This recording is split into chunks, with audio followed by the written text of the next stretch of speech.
The windswept highlands of northern Britain bore witness to humanity's earliest permanent foothold in what would become Caledonian territory around 8000 BC, when the retreating ice sheets left behind a landscape of deep glens, towering peaks and fertile river valleys.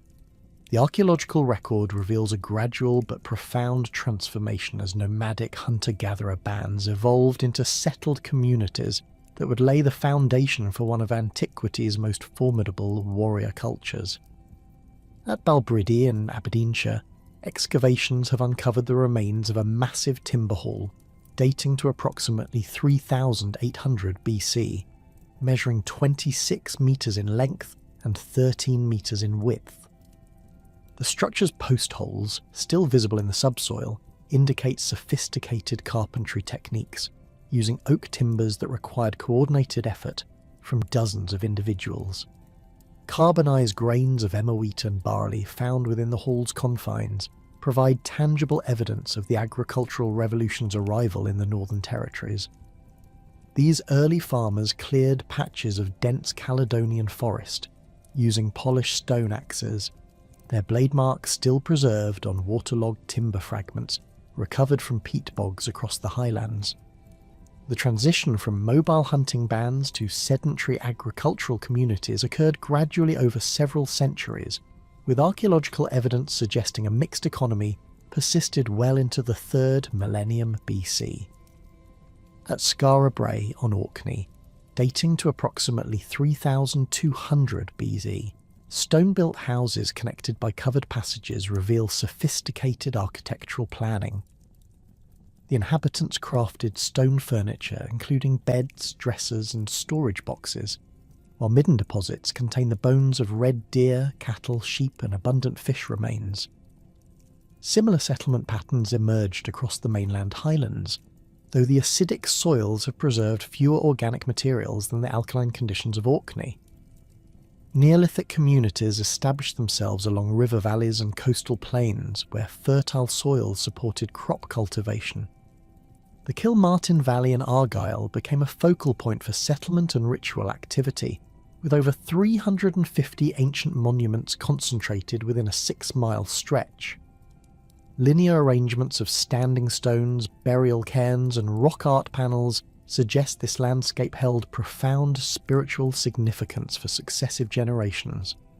Cup and ring marks carved into exposed rock faces display recurring geometric patterns that appear across Atlantic Europe, indicating cultural connections extending far beyond the immediate region. The arrival of metalworking technology around 2500 BC marked a revolutionary shift in Caledonian society. Early Bronze Age communities mastered the complex processes required to extract copper from ore deposits in the southern uplands and smelt it with imported tin to create bronze alloys. At Migdale in Sutherland, archaeologists have recovered bronze axes, daggers, and ornamental items that demonstrate sophisticated casting techniques. The distinctive Migdale Marnock tradition produced flat axes with splayed cutting edges particularly suited to woodworking, while curved daggers with pronounced midribs show clear influences from continental European designs. Bronze Age burial practices reveal increasingly stratified social hierarchies within Caledonian communities. The Fortifications Henge complex in Perthshire contains multiple burial sites spanning nearly a millennium of use. Excavations have revealed cremated remains interred with bronze daggers, jet necklaces and amber beads sourced from the Baltic region. One particularly rich burial contained a bronze dagger with a pommel decorated in gold leaf, accompanied by a wristguard made from polished stone and archer's equipment, including flint arrowheads. Such grave goods indicate the emergence of elite warrior classes who controlled trade networks and accumulated prestige objects from distant regions. The construction of hill forts across Caledonian territories began during the later Bronze Age, reflecting both population growth and increasing territorial competition. These fortified settlements typically occupied prominent hilltops with commanding views over surrounding valleys and approach routes. At Traprain Law in East Lothian, archaeological evidence indicates continuous occupation from the late Bronze Age through the Roman period. The earliest defences consisted of timber palisades reinforced with stone ramparts, while later phases incorporated sophisticated entrance works with overlapping walls designed to channel attackers into killing zones. The internal organisation of Bronze Age hill forts reveals complex social structures within Caledonian communities. Excavations at Eildon Hill North near Melrose have uncovered the foundations of over 300 roundhouses arranged in distinct clusters, suggesting family or clan groupings within the larger settlement. The largest structures, positioned near the summit, contained evidence of metalworking activities including bronze casting furnaces and slag deposits. Smaller houses scattered across the hill fort's terrace slopes appear to have served residential functions, with central hearths and storage pits containing carbonised grain. Celtic cultural influences began penetrating northern Britain during the Late Bronze Age, intensifying significantly after 800 BC with the advent of the Iron Age. The Latin artistic tradition, originating in Central Europe, introduced new decorative motifs and metalworking techniques that would profoundly influence Caledonian material culture. Excavations at Dunlagaid in Wester Ross have revealed iron swords with distinctive anthropomorphic hilts, characteristic of Latenan craftsmanship, while bronze mirrors decorated with intricate curvilinear patterns demonstrate the integration of continental artistic styles with local traditions. The process of Celtic cultural transmission involved both migration and cultural diffusion rather than wholesale population replacement. Linguistic evidence suggests Celtic languages gradually displaced earlier Pictish dialects through sustained contact and intermarriage between incoming groups and established communities. Archaeological assemblages from this transitional period display hybrid characteristics combining indigenous pottery traditions with imported metalwork styles and burial customs. Iron technology revolutionized Caledonian society by making superior weapons and tools accessible to broader segments of the population. Local bog iron deposits provided readily available raw materials, while improved smelting techniques allowed communities to achieve the high temperatures necessary for iron production. At Culbin Sands in Moray, excavations have uncovered ironworking sites with multiple furnaces capable of producing bloom iron that could be forged into weapons and agricultural implements. The proliferation of iron tools accelerated forest clearance and agricultural expansion, supporting larger populations in previously marginal areas. The emergence of distinct tribal identities during the later Iron Age reflected both geographic constraints and cultural developments within Caledonian society. Mountain ranges, river valleys, and coastal zones created natural territorial boundaries that encouraged the formation of discrete political units. The Grampian Mountains effectively divided northern Scotland into distinct regions, while major rivers like the Forth, Tay, and Spey served as both boundaries and communication routes between different tribal groups. Archaeological evidence indicates that tribal territories often centred on major hill forts that served as political and economic focal points. The massive stone-built fort at Taponoth in Aberdeenshire, situated at an elevation of 563 metres, commanded extensive views over the surrounding countryside and could accommodate large populations during times of conflict. Vitrified ramparts at this and similar sites demonstrate the use of timber-laced construction techniques that created formidable defensive barriers when subjected to intense heat. The development of specialised craft production within individual territories fostered trade relationships between different tribal groups while reinforcing distinct cultural identities. Pottery styles, metalwork traditions, and architectural techniques varied significantly between regions, suggesting limited population mobility and strong local traditions. The Votadini of southeastern Scotland developed distinctive wheel-thrown pottery with elaborate decorative schemes, while communities in the Western Isles maintained traditional hand-built ceramic traditions well into the Roman period.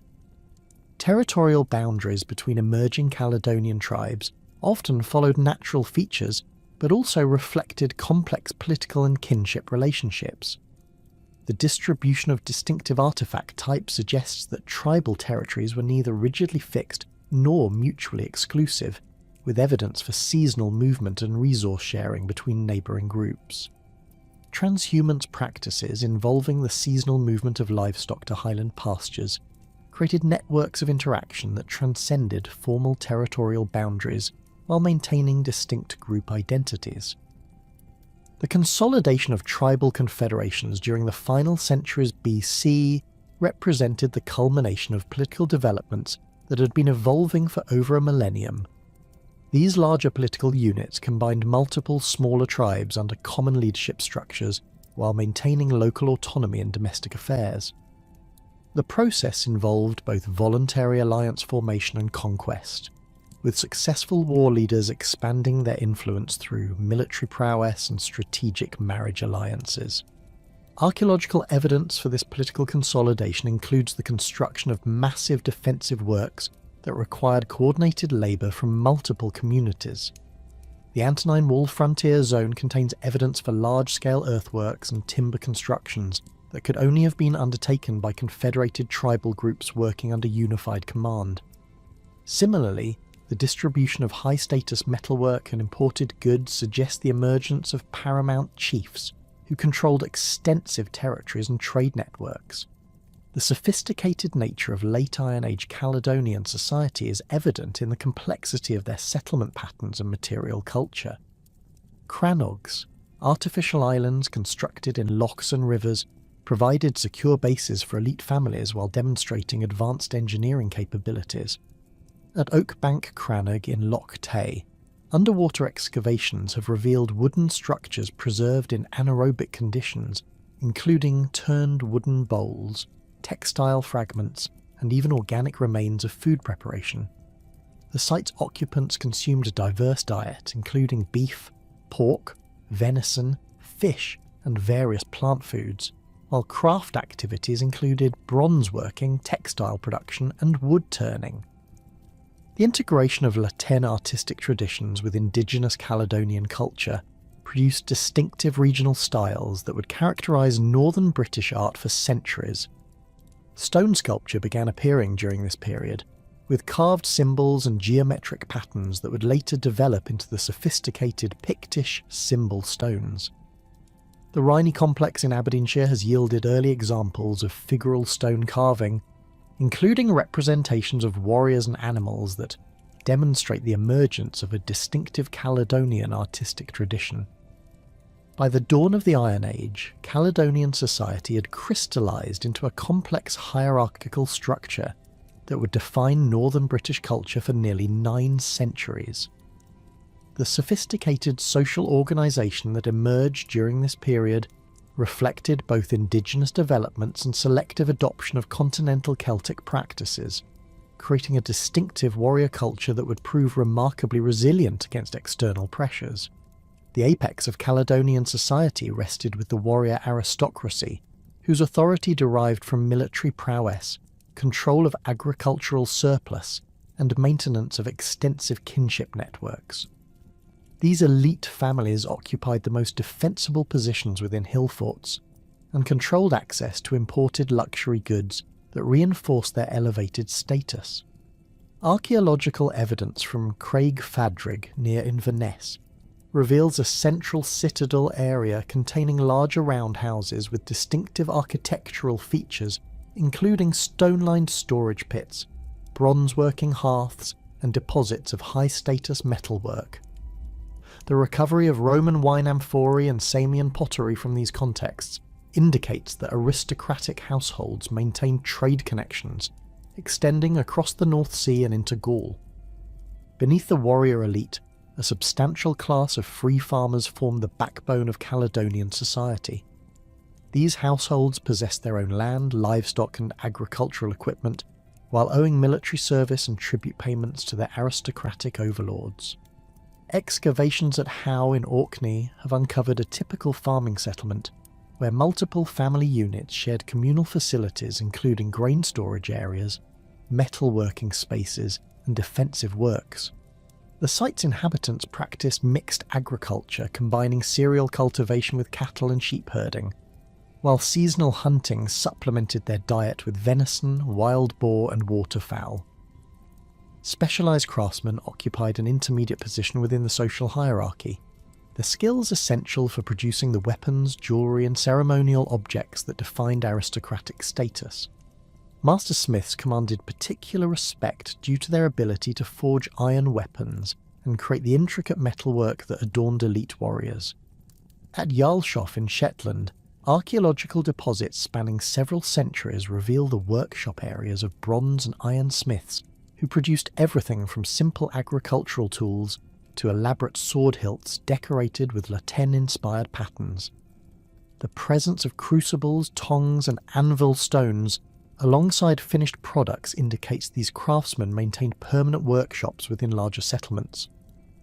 The Druids represented a distinct priestly class, whose influence extended far beyond religious matters into law, education, and political affairs.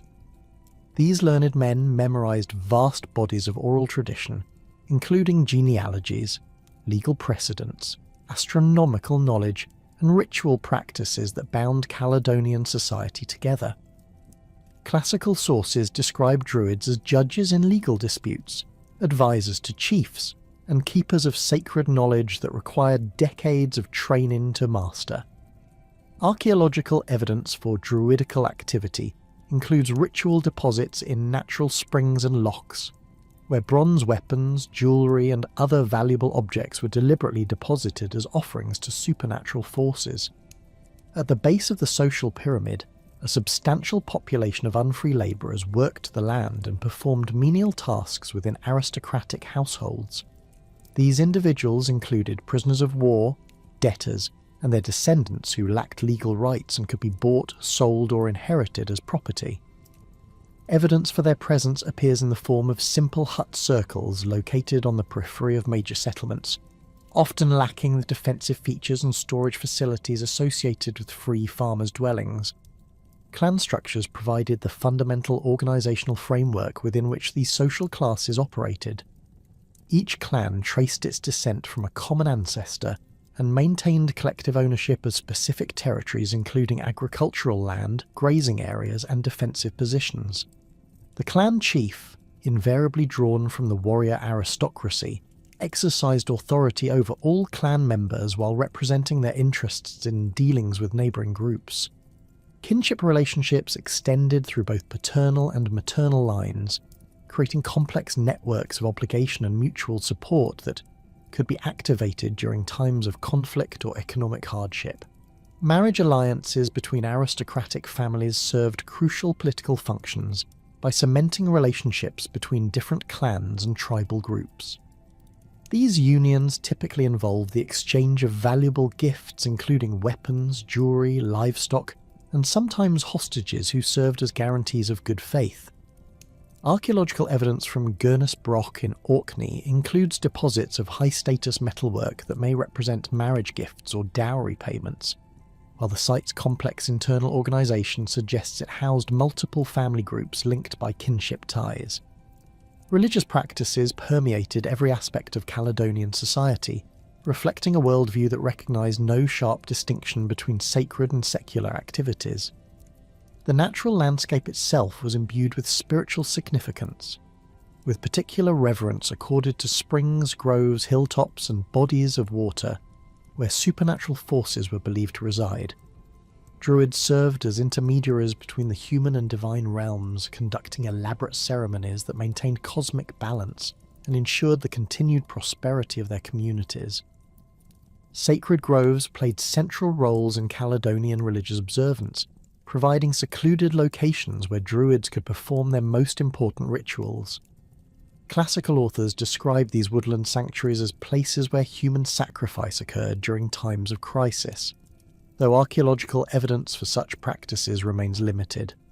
At Dunay in Ireland, excavations have revealed ritual deposits including animal bones, metalwork and human remains that suggest complex ceremonial activities, though the precise nature of these practices remains debated among scholars. Stone circles constructed during earlier periods continue to serve important ceremonial functions throughout the Iron Age. The Ring of Brodgar in Orkney, originally erected during the Neolithic period, shows evidence for continued ritual use, including the deposition of animal bones and pottery fragments around individual stones. These monuments provided focal points for seasonal gatherings where multiple clans could come together for religious ceremonies, trade negotiations, and the resolution of legal disputes. Burial practices reflected both social hierarchies and religious beliefs about the afterlife. Elite warriors received elaborate interments that included their weapons, jewellery, and sometimes sacrificed animals or retainers. The Cairns-Clava near Inverness contained multiple burial chambers where cremated remains were interred with bronze weapons, gold ornaments, and exotic materials, including amber and jet. The careful positioning of these monuments in relation to astronomical phenomena suggests their builders possessed sophisticated knowledge of celestial cycles. Water held particular sacred significance in Caledonian religion, with lochs and rivers serving as portals to the other world where gods and ancestors resided. Ritual deposits in these aquatic contexts include thousands of bronze and iron weapons, jewellery, and ceremonial objects deliberately consigned to the depths. At Lyn Cerrig Bach in Anglesey, underwater excavations have recovered over 150 metal objects spanning several centuries, including swords, spearheads, shield bosses, and chariot fittings that represent enormous accumulated wealth sacrificed to aquatic deities. The material culture of Iron Age Caledonians reflected both practical needs and aesthetic sensibilities that distinguished their craftsmanship from contemporary continental traditions. Weapons formed the most prestigious category of material goods, with swords serving as symbols of aristocratic status as much as functional fighting implements. Caledonian smiths developed distinctive blade patterns, including long slashing swords with anthropomorphic hilts and shorter thrusting weapons designed for close combat. The Battersea shield, though recovered from the Thames, exemplifies the sophisticated metalworking techniques employed by Celtic craftsmen, featuring repousse bronze decoration with red enamel inlays arranged in flowing curvilinear patterns. Spearheads represented the most common weapon type, varying in size from light javelins suitable for throwing to heavy thrusting spears designed for infantry combat. Archaeological deposits from Lyn Ffor in Wales include numerous spearheads showing the transition from bronze to iron technology, with early iron examples retaining bronze sockets and decorative elements. Caledonian spearheads often featured distinctive flame-shaped blades with pronounced midribs that provided both structural strength and visual impact. Shield construction employed both organic and metal components, with wooden or leather backing reinforced by bronze or iron fittings. The Wandsworth shield boss from the Thames demonstrates the elaborate decorative schemes applied to defensive equipment, featuring concentric circles of repousse bronzework with coral inlays. Similar shield bosses recovered from Scottish sites show local variations in decorative motifs, while maintaining the basic structural principles of continental Latin designs. Personal ornaments served important social functions by displaying wealth, status, and cultural affiliations. Torques, heavy neck rings twisted from bronze, silver, or gold, represented the most prestigious form of personal adornment. The Great Torque from Snettisham, weighing over 1 kilogram of gold and silver alloy, demonstrates the extraordinary skill of Celtic metalworkers in creating both functional and decorative objects. Scottish examples, though generally smaller, show similar attention to surface decoration, including twisted rope patterns and terminal ornaments featuring stylized animal heads. Brooches provided both functional and decorative purposes, serving to fasten clothing while displaying the wearer's artistic preferences and economic status. The development of the Latin brooch from earlier Hallstatt prototypes shows clear evolutionary progression, with Scottish examples incorporating local variations, including distinctive pin arrangements and decorative schemes. Bronze brooches from Traprain lore show continental influences adapted to local tastes, featuring enamel inlays and geometric patterns that would influence later Pictish artistic traditions. Pottery production reflected both utilitarian needs and aesthetic considerations, with regional variations indicating distinct cultural traditions within the broader Caledonian sphere. Wheel-thrown vessels appeared during the later Iron Age, though hand-built pottery continued alongside more sophisticated production techniques. The Votadini territory produced distinctive decorated wares featuring geometric patterns applied before firing, while western regions maintained simpler ceramic traditions focusing on functional rather than decorative qualities. Settlement patterns during the Iron Age reflected both defensive considerations and economic requirements, with communities choosing locations that provided security while maintaining access to agricultural land and trade routes. Hill forts represented the most impressive category of defensive architecture, ranging from simple palisaded enclosures to massive stone-built fortifications that required enormous labour investments from multiple communities. The construction techniques employed in hill fort building demonstrate sophisticated understanding of defensive principles and available materials. Timber-laced ramparts, where horizontal logs were integrated into stone walls, provided flexible defensive barriers that could absorb impact while maintaining structural integrity. When these timber elements burned, either accidentally or deliberately, the intense heat could vitrify the stone components, creating the characteristic vitrified forts found across Scotland. Tapper Noath in Aberdeenshire preserves extensive areas of vitrified walling, where temperatures reached levels sufficient to fuse granite blocks into solid masses. Internal organisation within hill forts reveals complex social arrangements and specialised activity areas. At Eildon Hill North, archaeological surveys have identified over 300 house platforms arranged in distinct clusters that probably represented extended family groups or craft specialists. The central area contained larger structures associated with metalworking debris and imported goods, suggesting this zone housed the settlement's elite residents. Lower terraces accommodated smaller roundhouses with associated storage pits and cooking areas that served the general population. Entrance arrangements at major hill forts incorporated sophisticated defensive features designed to channel attackers into vulnerable positions. The entrance at Dundurn in Perthshire features overlapping ramparts that forced visitors to approach along a narrow passage overlooked by defensive positions. Guard chambers flanking the entrance provided shelter for defenders while allowing observation of approaching parties. Similar arrangements at other sites suggest these defensive principles were widely understood and consistently applied across Caledonian territories. Crannogs represented an alternative settlement strategy that combined defensive advantages with access to aquatic resources. These artificial islands, constructed in lochs and rivers using timber, stone and organic materials, provided secure bases for elite families while demonstrating considerable engineering expertise. Oakbank Crannog in Loch Tay preserves exceptional organic remains including wooden structures, textiles and food debris that illuminate daily life in these unique settlements. The inhabitants maintained causeways connecting their island to the shore, though these could be destroyed or submerged during times of danger. The strategic positioning of defensive sites reveals sophisticated understanding of territorial control and communication networks. Major hill forts typically occupied positions commanding important routeways, river crossings, or territorial boundaries where they could monitor movement and project power across surrounding landscapes.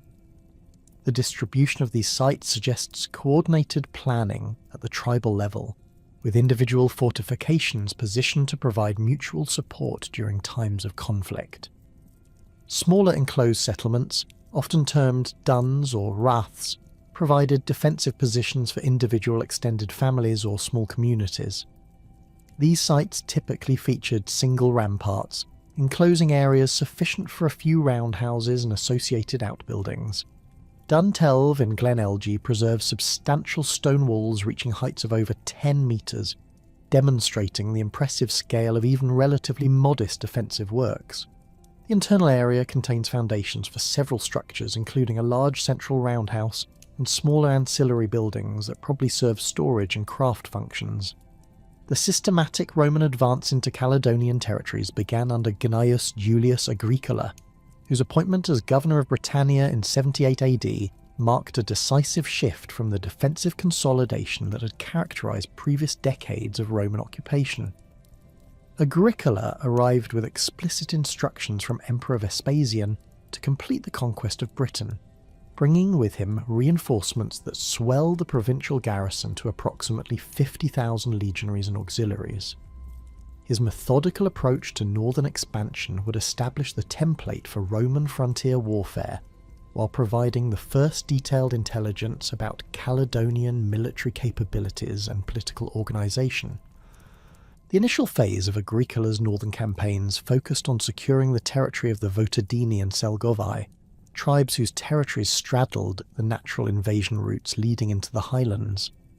Roman engineers constructed a series of temporary marching camps at regular intervals along these advance routes, each designed to accommodate specific unit sizes while providing secure overnight positions for advancing columns. The camp at Dalswinton in Dumfriesshire, excavated extensively during the 20th century, reveals the standardised construction techniques employed by Roman forces during this period. Its rectangular outline encompasses 5.7 hectares within a rampart and ditch system that required approximately 2,400 man-hours to complete, demonstrating the enormous logistical effort involved in supporting sustained military operations in hostile territory. Roman reconnaissance units, composed primarily of auxiliary cavalry drawn from Germanic and Gallic tribes, pushed deep into Caledonian territory during the campaigning seasons of 79 and 80 AD. These mounted scouts operated in small groups, typically numbering between 8 and 12 riders, tasked with gathering intelligence about tribal movements, settlement locations, and potential routes for larger formations. Their reports, compiled by Agricola's staff and later incorporated into Tacitus's biographical account, provide the earliest detailed descriptions of Caledonian military organisation and tactical preferences. The Caledonians responded to these initial incursions with a sophisticated defensive strategy that exploited their intimate knowledge of local terrain while avoiding direct confrontation with superior Roman forces. Rather than attempting to hold fixed positions against overwhelming odds, Caledonian warbands employed hit-and-run tactics designed to harass Roman supply lines and isolate detached units. These operations typically involved rapid strikes against foraging parties, baggage trains and construction details working on temporary fortifications, followed by immediate withdrawal into difficult terrain where Roman cavalry could not effectively pursue. Archaeological evidence from this period reveals the extent of Roman intelligence gathering efforts in the form of temporary observation posts established on prominent hilltops throughout southern Scotland. The site at Eildon Hill North shows clear evidence for Roman occupation during the early 80s AD, including pottery fragments, metalwork and construction debris that indicate a substantial garrison maintained this position for several months. The commanding views from this 422-metre summit provided Roman observers with surveillance over the Tweed Valley and surrounding tribal territories, while signal fires could relay information rapidly to supporting units positioned along the main advance routes. Caledonian military organisation during this period reflected centuries of warfare against neighbouring tribes combined with recent adaptations designed to counter Roman tactical advantages. The basic fighting unit consisted of the warband, typically numbering between 100 and 300 warriors drawn from a single clan or allied family groups. These formations combined heavily armed infantry, equipped with long swords and spears, with lighter troops carrying javelins and small shields designed for skirmishing. The archaeological record from sites like Traprain Law reveals caches of weapons that were probably maintained for rapid distribution during military emergencies, including iron spearheads, sword blades, and shield fittings that demonstrate standardized production techniques.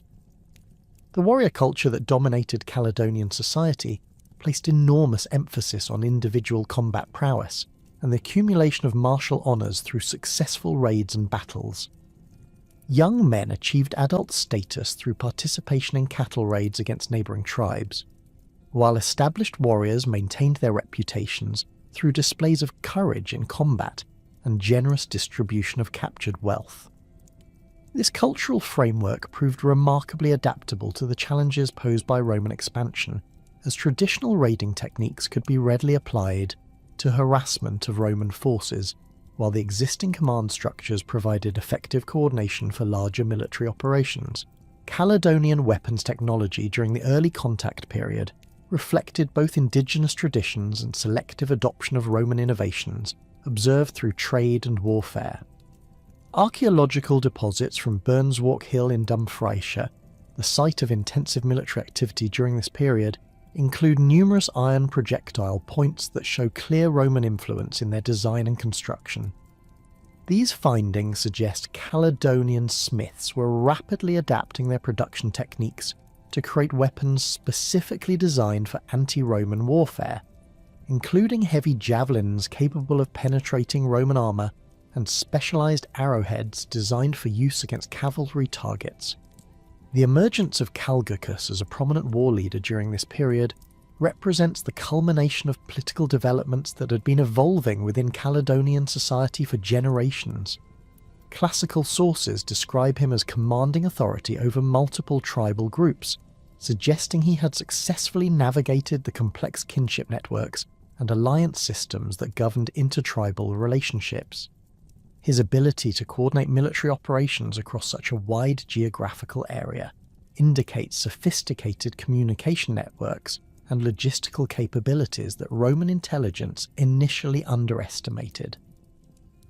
The political organisation that enabled Caledocus to achieve such widespread influence reflected traditional Caledonian institutions adapted to meet the unprecedented threat posed by Roman expansion. Tribal assemblies, normally convened only for major legal disputes or seasonal religious ceremonies, began meeting regularly to coordinate military planning and resource allocation. Archaeological evidence from major hill forts during this period shows increased activity in metalworking areas, with weapon production reaching levels that could only have been sustained through coordinated effort from multiple communities.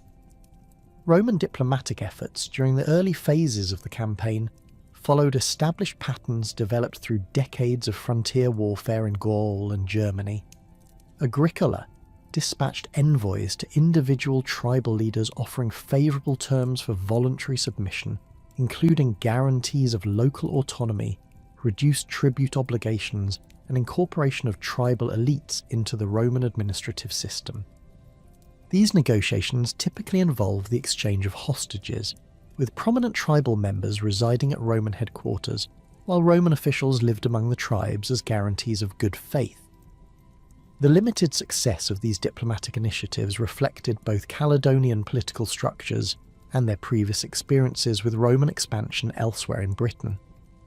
Unlike the more centralised tribal kingdoms of southern Britain, Caledonian society remained organised around kinship groups that made collective decision-making extremely complex.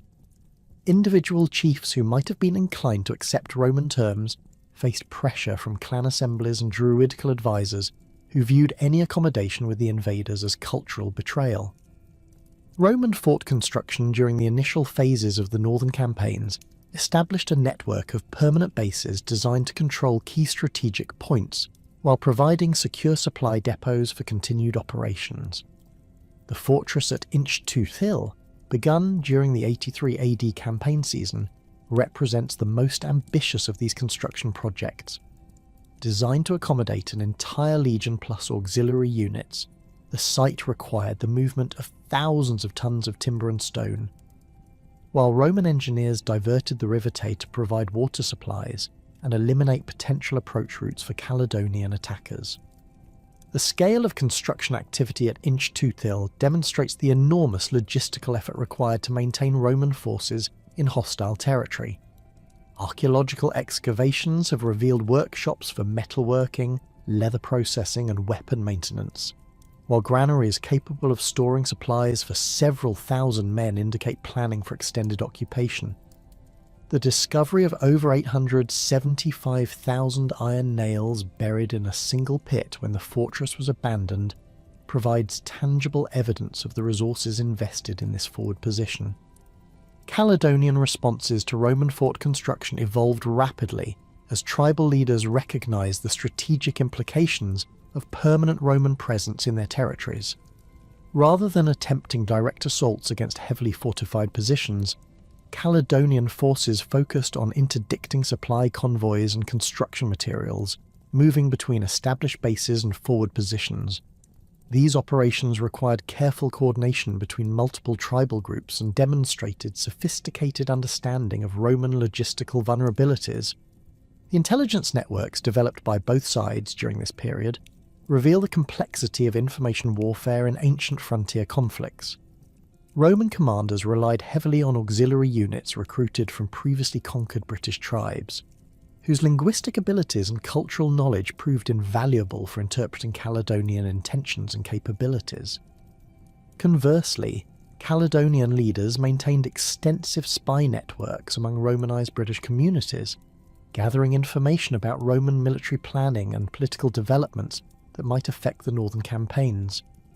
Archaeological evidence for these intelligence operations appears in the form of Roman military equipment, recovered from Caledonian sites, suggesting either successful ambushes of Roman units or deliberate provisioning of tribal forces by sympathetic elements within the Roman military. The discovery of Roman cavalry equipment at Burnswalk Hill, including bronze horse harness fittings and iron spear points, indicates Caledonian forces had achieved significant tactical successes against Roman-mounted units during the early phases of the conflict. The seasonal nature of ancient warfare imposed significant constraints on both Roman and Caledonian military operations during this period. Roman forces typically initiated major campaigns during late spring when improved weather conditions facilitated movement of heavy baggage trains and siege equipment. Caledonian responses followed complementary patterns, with major tribal gatherings scheduled to coincide with Roman campaign seasons, while winter months were devoted to weapon production, alliance building and recruitment of additional warriors from allied tribes. The geographical challenges posed by highland terrain forced significant modifications to standard Roman tactical procedures during northern operations.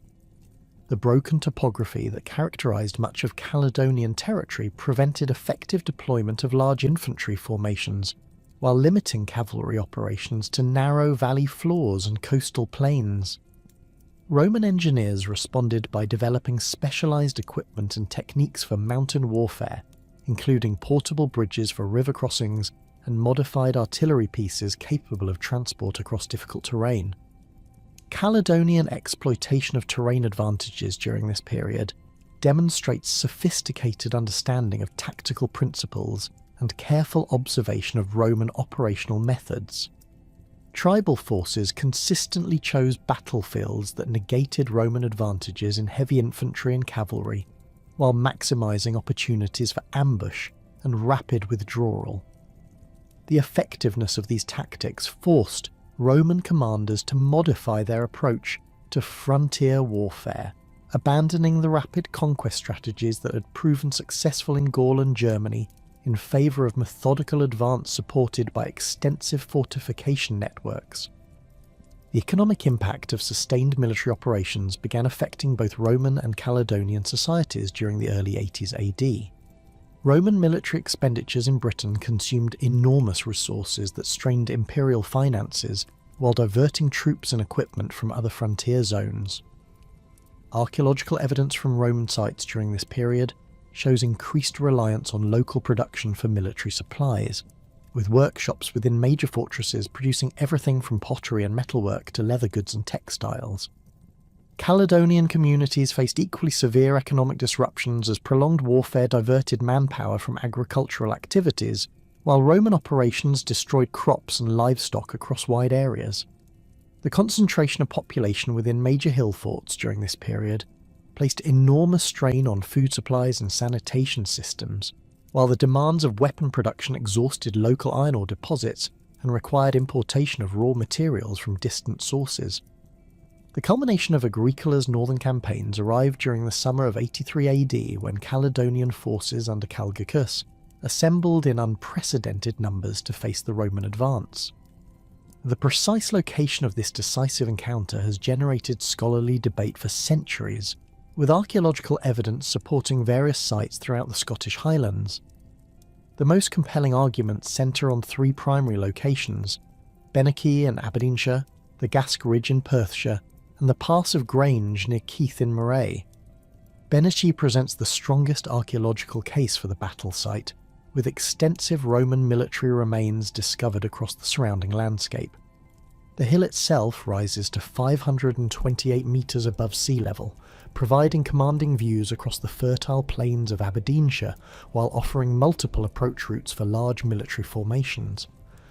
Excavations at nearby Durno have revealed the remains of a massive Roman marching camp capable of accommodating Agricola's entire army, measuring approximately 144 acres within its defensive perimeter.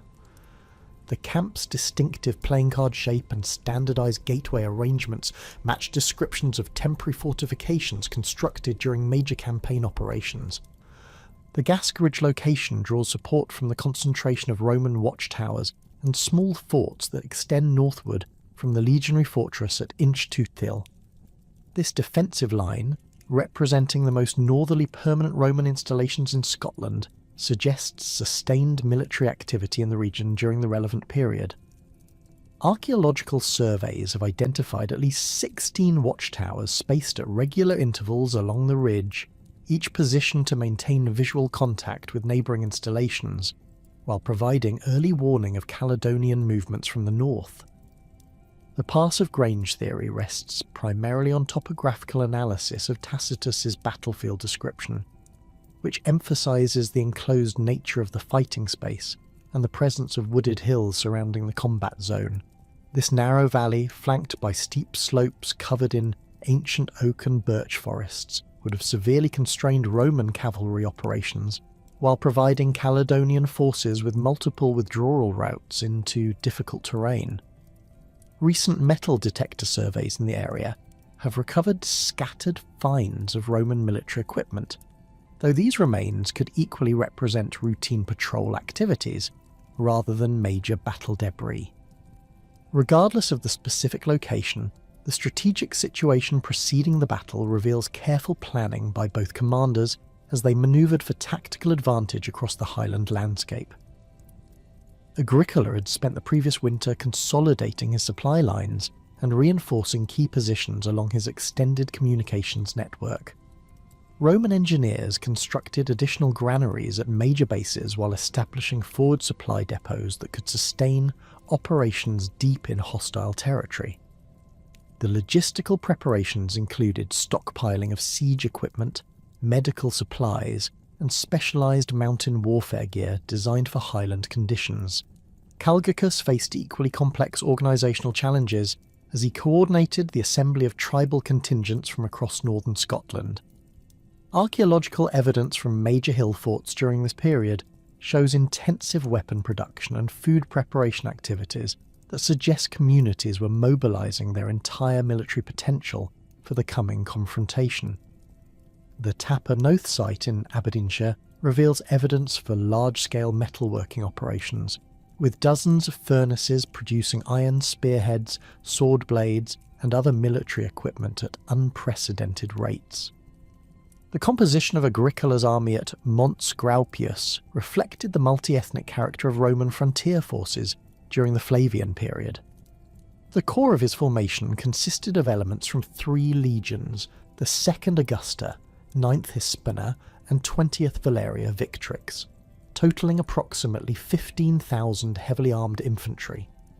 These legionaries carried standardised equipment including the gladius short sword, pilum javelin, scutum shield, and lorica segmentata armour that had proven devastatingly effective in previous frontier campaigns. Auxiliary units provided crucial tactical flexibility and specialised capabilities that regular legionary forces lacked. Batavian cohorts, recruited from Germanic tribes along the Rhine frontier, brought expertise in river crossings and amphibious operations that proved valuable during Highland campaigns. Tungrian infantry units contributed mountain warfare experience gained through service in the Alps and Pyrenees, while their knowledge of Celtic languages facilitated intelligence gathering and prisoner interrogation. The The cavalry component of Agricola's army included both regular auxiliary alay and specialised units recruited from recently conquered British tribes. The Ala Petriana, originally raised in Gaul but reinforced with British recruits, provided heavy cavalry capable of charging formed infantry while maintaining sufficient mobility for pursuit operations. Lighter cavalry units drawn from Thracian and Pannonian tribes served reconnaissance and skirmishing functions, operating in small groups to gather intelligence and harass enemy formations. Caledonian military organisation at Mons Graupius represented the largest tribal confederation ever assembled in northern Britain, with Tacitus estimating their total strength at over 30,000 warriors. This massive force combined traditional clan-based warbands with more recently developed tactical formations designed specifically for anti-Roman warfare. The core of Caligicus's army consisted of heavily armed infantry equipped with long iron swords, wooden shields reinforced with bronze or iron fittings, and thrusting spears that could match Roman pila in reach and penetrating power. The diversity of weapons recovered from contemporary archaeological contexts reveals the varied tactical roles within Caledonian formations. Excavations at Burnswalk Hill have yielded numerous iron spearheads, ranging from light javelins suitable for skirmishing to heavy infantry spears designed for close combat. The presence of specialised anti-cavalry weapons, including long pikes and barbed javelins, indicates Caledonian smiths had adapted their production to counter specific Roman tactical advantages. Caledonian shield construction during this period shows clear Roman influence while maintaining traditional decorative elements that reinforce tribal identity. Archaeological fragments from sites like Traprain Law reveal wooden shields with iron or bronze reinforcement strips arranged in geometric patterns. The distinctive oval shape favoured by many Caledonian warriors provided better protection for mounted combat, while maintaining sufficient manoeuvrability for individual duelling that remained central to Celtic military culture. The battle itself unfolded across multiple phases as both commanders adapted their tactics to changing battlefield conditions. Agricola initially deployed his forces in traditional Roman formation, with legionary cohorts forming the centre, while auxiliary infantry extended the flanks. The cavalry remained in reserve, positioned to exploit any breakthrough or pursue retreating enemies. This conservative deployment reflected Roman tactical doctrine while accounting for the uncertain terrain and enemy capabilities.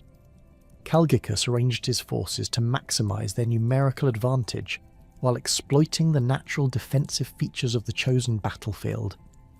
The Caledonian front line consisted of their most experienced warriors, veterans of previous encounters with Roman forces who understood the importance of maintaining formation cohesion against disciplined infantry attacks. Behind this initial formation, successive lines of tribal contingents provided depth while ensuring that fresh warriors could replace casualties without disrupting the overall battle line.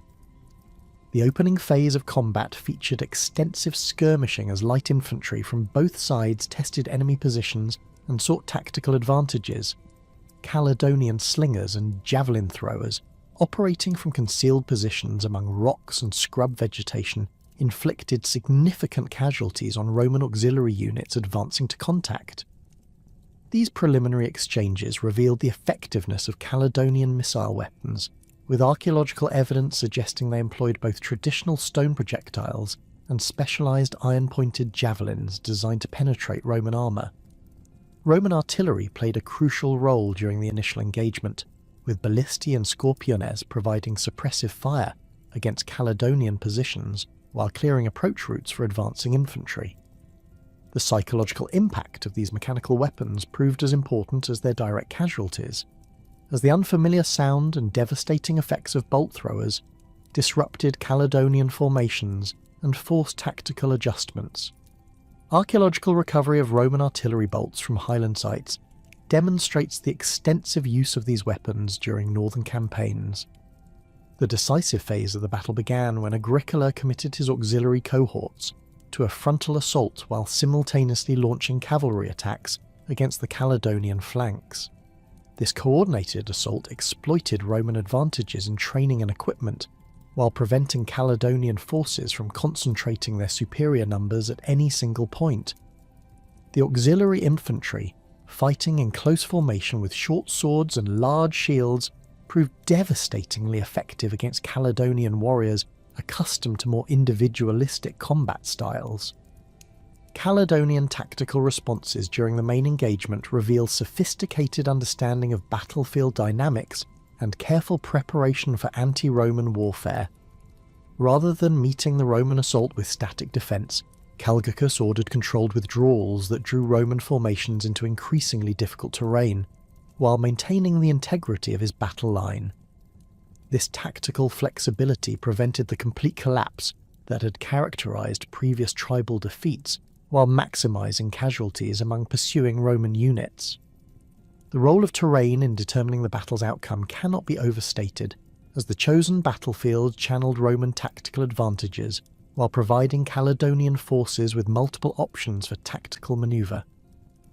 The presence of wooded hills and broken ground prevented effective deployment of Roman cavalry in their traditional shock role, while offering concealment for Caledonian reserves and withdrawal routes that could not be effectively blocked by pursuing enemies. Tacitus's account of the battle, while providing the most detailed contemporary description of the engagement, reflects both the strengths and limitations of Roman historical writing during this period.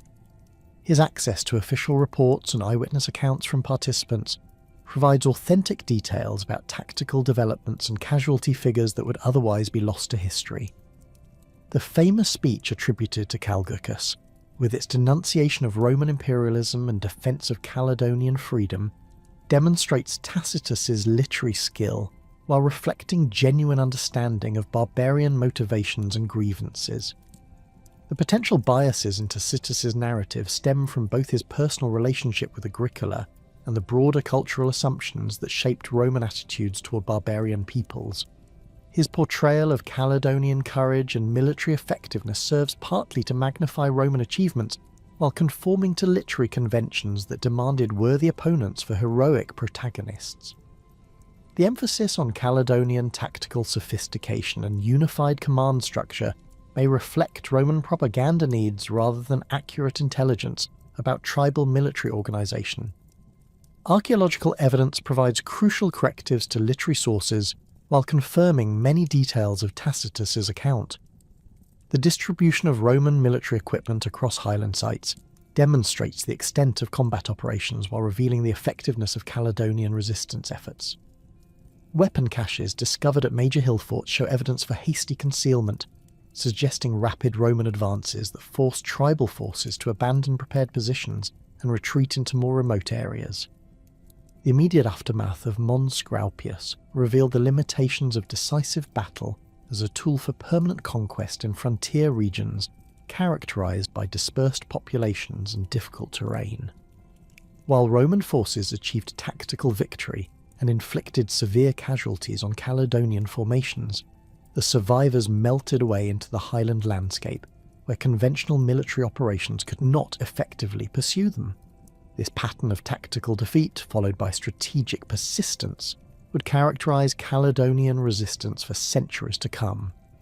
Roman casualty figures from the battle, while significantly lower than Caledonian losses, still represented substantial depletion of irreplaceable veteran units operating far from their recruitment bases. The loss of experienced centurions and auxiliary officers proved particularly damaging to Roman capabilities, as these individuals possessed the tactical knowledge and leadership skills essential for effective frontier warfare. Medical facilities at Roman bases during this period show evidence for treating large numbers of wounded personnel, indicating the intensity of combat even in a victorious engagement. The political ramifications of Mons Graupius extended far beyond the immediate military consequences, fundamentally altering the strategic balance between Roman expansion efforts and Caledonian resistance capabilities. For Rome, the victory validated Agricola's aggressive northern policy while demonstrating the feasibility of highland conquest, given sufficient resources and sustained political support. The capture of significant numbers of Caledonian prisoners provided valuable intelligence about tribal organisation and settlement patterns that would inform future military planning. Caledonian responses to their defeat revealed the resilience of tribal political structures and the adaptability of their military organisation to changing strategic circumstances. Rather than fragmenting into competing factions or seeking individual accommodations with Roman authorities, the surviving tribal leaders maintained their confederation while adapting their tactics to avoid future decisive engagements. This strategic adjustment reflected sophisticated understanding of Roman military capabilities and the recognition that traditional Celtic warfare methods required fundamental modification to remain effective against disciplined professional armies. The impact on tribal unity following Mons Graupius demonstrates the complex relationship between military defeat and political cohesion in Celtic societies. While some peripheral tribes may have sought separate accommodations with Roman forces, the core Caledonian Confederation remained intact under leaders who had learned valuable lessons about Roman tactical methods and strategic objectives. This continuity of resistance leadership ensured that future Roman operations would face organised opposition rather than the fragmented tribal groups that had characterised earlier phases of the conquest. The immediate aftermath of Mons Graupius witnessed a fundamental transformation in Caledonian military doctrine as surviving tribal leaders recognised the futility of confronting Roman legions in pitched battles. The scattered remnants of Calgurcus's confederation withdrew into the remote glens and mountain fastnesses where Roman heavy infantry could not effectively operate, initiating a prolonged period of guerrilla warfare that would test Roman resolve for decades.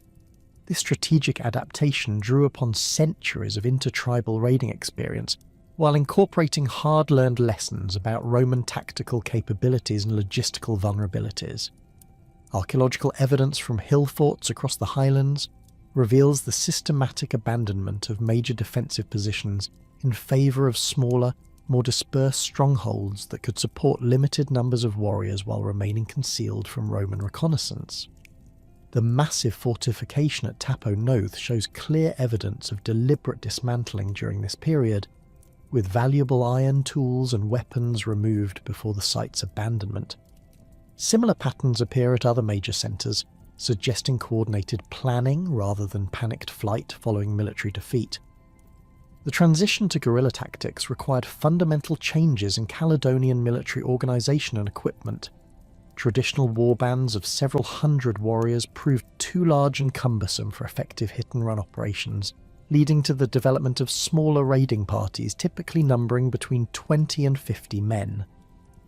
These units drew their membership from multiple clans, creating mixed formations that could operate across traditional territorial boundaries, while maintaining the kinship bonds essential for unit cohesion and mutual trust. Weapon production shifted dramatically to emphasise portability and versatility over the impressive but unwieldy swords and spears that had dominated earlier periods. Archaeological deposits from this era show increased production of lighter spearheads suitable for throwing, while sword lengths decreased to facilitate movement through dense vegetation and confined spaces. The metalworking sites at Culbin Sands reveal evidence for specialised javelin points with barbed heads designed to inflict maximum damage on lightly armoured Roman auxiliaries while remaining embedded in shields and equipment to reduce their effectiveness. Caledonian raiders developed sophisticated intelligence networks that provided advance warning of Roman movements while identifying vulnerable targets for attack. These information systems relied heavily on civilian populations, who maintained normal agricultural activities while secretly observing Roman installations and troop movements. Women and children proved particularly valuable as intelligence assets, as Roman soldiers typically ignored their presence while conducting routine patrols and supply operations. The effectiveness of these intelligence networks becomes apparent through analysis of Roman military correspondence and archaeological evidence from attacked installations.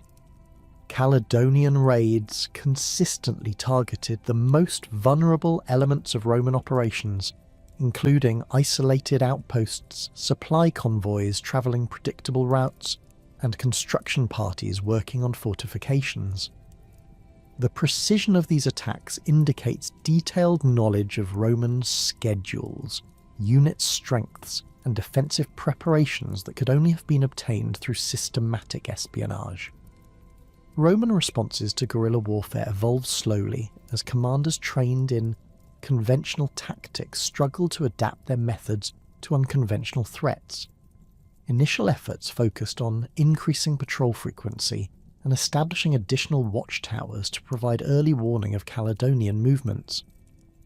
The gas grid system expanded during this period, with the construction of smaller signal stations positioned to maintain visual contact across increasingly wide frontages, though these installations proved vulnerable to night attacks that eliminated isolated garrisons before reinforcements could respond. The logistical challenges posed by guerrilla warfare forced significant modifications to Roman supply procedures and base construction. Traditional supply convoys travelling fixed routes at regular intervals provided predictable targets for Caledonian ambush parties, leading to the development of irregular schedules and varied routing that complicated both Roman planning and enemy interdiction efforts. Archaeological evidence from Roman supply bases shows increased storage capacity during this period, reflecting the need to maintain larger reserves when regular resupply became unreliable.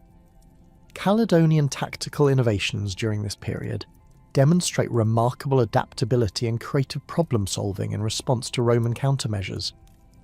The development of coordinated multi-point attacks stretched Roman response capabilities while preventing effective concentration of defensive forces.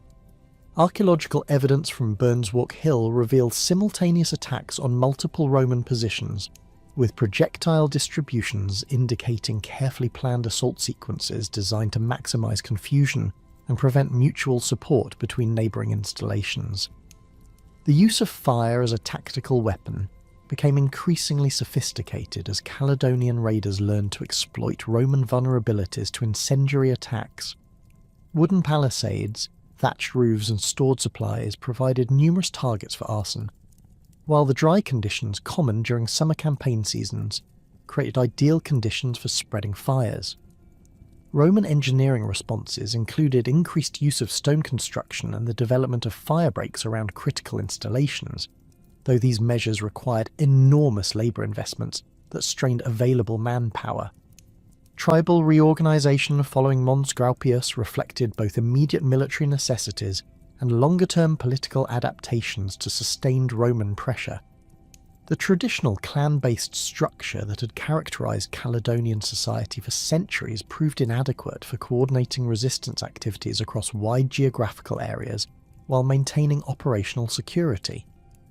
New leadership hierarchies emerged based on demonstrated military effectiveness rather than hereditary status, though established chiefs retained influence through their control of resources and kinship networks. The emergence of specialised war leaders during this period represents a significant departure from traditional Caledonian political structures. These individuals, often younger men who had distinguished themselves in early raids against Roman targets, commanded authority based purely on military success rather than inherited position or druidical sanction. Archaeological evidence from smaller hill forts shows changes in internal organisation during this period, with prominent central structures replaced by more egalitarian arrangements that suggest flattened command hierarchies. Regional coordination between different tribal groups required new communication systems and diplomatic protocols that could function despite Roman efforts at interdiction and infiltration. The development of coded signal systems using smoke, fire and horn calls allowed rapid transmission of warnings and coordination of simultaneous operations across distances that would have required days for messenger travel. Archaeological evidence for these communication networks appears in the form of beacon sites positioned on prominent hilltops, with clear lines of sight to neighbouring positions. Economic adaptation proved equally crucial for sustaining prolonged resistance against Roman occupation forces. Traditional agricultural patterns that concentrated population in fertile valley bottoms became untenable due to Roman control of major river systems and road networks. Caledonian communities relocated to more marginal lands in upland areas where Roman patrols rarely ventured, accepting reduced agricultural productivity in exchange for enhanced security from military operations.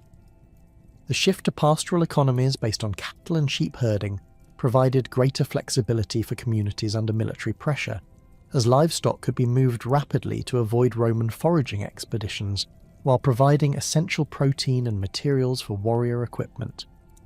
Archaeological evidence from high-altitude settlement sites shows increased emphasis on animal husbandry during this period, with specialised structures for livestock protection and evidence for expanded cheese and leather production that supported both local consumption and trade with other resistance communities. Trade patterns underwent fundamental restructuring as Roman control of major routes forced the development of alternative exchange networks through difficult terrain that Roman forces could not effectively patrol. These new trading relationships often followed ancient transhumance routes through mountain passes and along coastal waters, where small boats could transport goods between isolated communities. Archaeological evidence for this clandestine trade appears in the form of Roman coins and manufactured goods recovered from remote highland sites that could only have been accessed through unofficial channels. The impact of Roman goods on Caledonian material culture during this period reveals complex processes of selective adoption and cultural resistance. While Roman military equipment captured in raids provided superior weapons and armour for tribal warriors, domestic items like pottery and metalwork show continued adherence to traditional forms and decorative schemes. This pattern suggests deliberate cultural choices rather than simple technological adoption, with Caledonian communities maintaining their distinct identity while pragmatically utilising Roman military innovations. Fortification evolution during the Resistance period demonstrates sophisticated understanding of Roman siege techniques combined with innovative defensive concepts suited to guerrilla warfare. Traditional hill forts with massive stone ramparts proved vulnerable to Roman artillery and engineering expertise, leading to the development of smaller, more dispersed defensive positions that could be abandoned without significant loss if threatened by superior forces. Archaeological evidence from sites like Digne-la-Gide shows the construction of multiple small enclosures connected by concealed pathways, allowing defenders to conduct fighting withdrawals while maintaining communication between different defensive positions. The development of underground storage facilities and hidden weapon caches reflects careful planning for sustained resistance operations. Excavations at various highland sites have revealed sophisticated storage systems, including stone-lined pits sealed with clay and timber covers that protected essential supplies from both weather and Roman discovery. These installations often contained ironworking tools, finished weapons, and raw materials that could support small communities for extended periods without external resupply. Caledonian engineering innovations during this period included the development of portable defensive works that could be rapidly deployed to strengthen temporary positions. Archaeological evidence includes iron spikes designed for creating obstacles and narrow passes, portable shield walls constructed from interlocking wooden panels, and specialised tools for rapidly constructing field fortifications. These innovations reflect systematic analysis of Roman tactical methods and deliberate preparation for specific types of engagements. The psychological dimensions of guerrilla warfare proved as important as tactical innovations in maintaining Caledonian resistance morale while undermining Roman confidence in their northern conquests. Successful raids that inflicted casualties on Roman forces while avoiding decisive engagement demonstrated that the invaders remained vulnerable despite their technological advantages. The recovery of Roman military standards, officer equipment, and other prestigious items provided tangible proof of Caledonian military effectiveness, while serving as powerful symbols for recruitment and alliance-building efforts. Roman countermeasures against guerrilla warfare evolved through trial and error as frontier commanders developed new tactical doctrines suited to unconventional threats. The establishment of smaller, more numerous outposts replaced the traditional system of large fortresses separated by wide intervals, creating overlapping zones of control that complicated Caledonian movement while providing mutual support for threatened positions. Archaeological evidence from the Antonine frontier shows this evolution in Roman defensive thinking, with numerous small forts positioned to maintain visual contact while covering all major approach routes. The training of specialized anti-guerrilla units represented a significant innovation in Roman military practice during this period. These formations, typically composed of auxiliary troops with experience in similar terrain and warfare conditions, received additional training and tracking, small unit tactics, and operating independently from main force support. Archaeological evidence for their activities appears in the form of temporary camps and patrol bases positioned in remote areas where regular Roman forces rarely operated.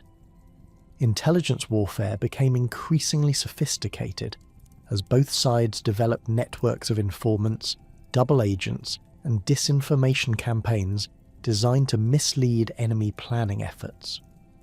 Roman attempts to recruit Caledonian collaborators met with limited success due to the tight-knit nature of tribal society and the severe penalties imposed on suspected traitors. Conversely, Caledonian intelligence networks proved remarkably resilient to Roman countermeasures, suggesting sophisticated operational security procedures and compartmentalized information systems. The role of Druids in maintaining resistance coordination extended far beyond their traditional religious functions to include military planning, intelligence coordination, and diplomatic negotiations with potential allies. Their extensive knowledge of tribal genealogies, territorial boundaries, and traditional laws provided essential expertise for resolving disputes between different resistance groups while maintaining unified opposition to Roman occupation. Archaeological evidence for continued Druidical activity during this period includes ritual deposits in remote locations and the maintenance of traditional ceremonial sites, despite Roman efforts at suppression. The construction of Hadrian's Wall, beginning in 122 AD, fundamentally altered the strategic landscape of northern Britain, creating a permanent barrier that would define Romano-Caledonian relations for nearly 3 centuries. Emperor Hadrian's decision to establish this frontier reflected a broader imperial shift from expansion to consolidation, acknowledging the practical impossibility of conquering the Caledonian highlands while securing existing territorial gains through defensive infrastructure. The wall's construction required approximately 6 years and involved 3 legions working simultaneously across its 84-mile length, transforming the political geography of northern Britain in ways that extended far beyond its immediate military functions. The engineering specifications of Hadrian's Wall demonstrate the enormous resources Rome committed to controlling its northern frontier. The eastern sections, constructed primarily of dressed stone, rose to heights of 15 feet with an additional 6-foot parapet, while the western portions utilised turf and timber construction that could be rapidly erected using local materials. Archaeological excavations at Birdoswald have revealed the sophisticated foundation techniques employed by Roman engineers, including deep stone footings that extended below the frost line and drainage systems, designed to prevent water damage to the wall's structural integrity. The accompanying earthworks, including the Military Way Road and the Vallum Ditch system, created a complex defensive zone that channeled movement and provided multiple obstacles for potential attackers. The 16 major forts constructed along the wall's length housed approximately 9,000 troops drawn from auxiliary units recruited throughout the Roman Empire. Halstead's fort, excavated extensively during the 20th century, reveals the standardized layout employed at these installations, with barracks blocks arranged around a central headquarters building and commanding officers' residence. The fort's granaries could store sufficient supplies for 6 months of independent operations, while workshops for metalworking, leather processing, and equipment maintenance provided logistical self-sufficiency that reduced dependence on supply lines stretching back to York and beyond. The wall's construction immediately impacted traditional Caledonian territorial boundaries and seasonal movement patterns that had existed for centuries. Archaeological evidence from sites north of the frontier shows significant population displacement during the 120 SAD, with many hill forts abandoned as their inhabitants relocated to areas beyond Roman patrol range. The Votadini territory, previously extending from the Forth to the Tyne, found itself bisected by the new frontier, creating administrative complexities that Roman officials resolved through forced population transfers and territorial reorganisation. Trade relationships across the frontier evolved rapidly following the wall's completion, as Roman merchants and Caledonian traders adapted to new regulatory frameworks and security procedures. Archaeological deposits from Vindolanda reveal extensive commercial activity during this period, including imported pottery from Gaul, metalwork from the Rhineland, and luxury goods from across the Mediterranean world. Caledonian traders brought cattle, hides, slaves, and precious metals southward, while Roman goods including wine, olive oil, manufactured textiles, and military equipment flowed northward through carefully controlled crossing points. The establishment of regular markets at major wall forts created economic opportunities that attracted Caledonian merchants despite the political tensions surrounding Roman occupation. Inscriptional evidence from Corbridge describes negotiations between Roman officials and tribal representatives regarding trade privileges, toll payments, and security guarantees for merchants crossing the frontier. These commercial relationships required complex diplomatic protocols that acknowledged Caledonian political autonomy while establishing Roman authority over cross-border economic activity. Cross-border raiding patterns during the Hadrianic period reflect the sophisticated tactical adaptations Caledonian warbands developed in response to permanent Roman fortifications. Rather than attempting direct assaults against heavily defended positions, raiders focused on isolated settlements, supply convoys, and agricultural areas that lay beyond immediate fort protection. Archaeological evidence from civilian settlements near the wall shows increased fortification during this period, with villa complexes incorporating defensive features and civilian communities constructing refuge sites for use during Caledonian attacks. The seasonal timing of these raids demonstrates careful planning based on detailed intelligence about Roman military schedules and agricultural cycles. Most attacks occurred during late summer and early autumn when Roman garrisons were reduced due to harvest duties, and when Caledonian warriors could supplement their provisions with captured crops and livestock. The coordination required for simultaneous attacks across wide frontages indicates sophisticated communication networks and unified command structures that Roman intelligence consistently underestimated. Roman countermeasures against cross-border raiding evolved through experimentation with different tactical approaches and defensive strategies. The establishment of forward observation posts north of the wall provided early warning of Caledonian movements, while demonstrating Roman willingness to project power beyond the frontier line.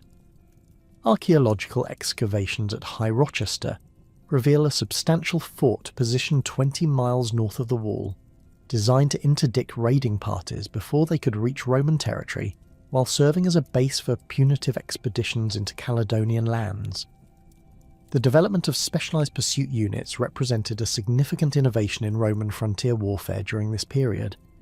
These formations, typically composed of auxiliary cavalry supported by light infantry, received training in tracking and small unit operations that enabled effective pursuit of raiding parties across difficult terrain. Their equipment emphasised mobility over protection, with archaeological evidence showing lighter armour configurations and specialised weapons suited to skirmishing rather than conventional battlefield engagements. Internal tribal politics within Caledonian society underwent significant transformation during the Hadrianic period as established leadership structures adapted to the challenges posed by permanent Roman presence. Traditional chiefs who had maintained their authority through successful raiding and warfare found their positions threatened by younger leaders who demonstrated greater effectiveness against Roman targets.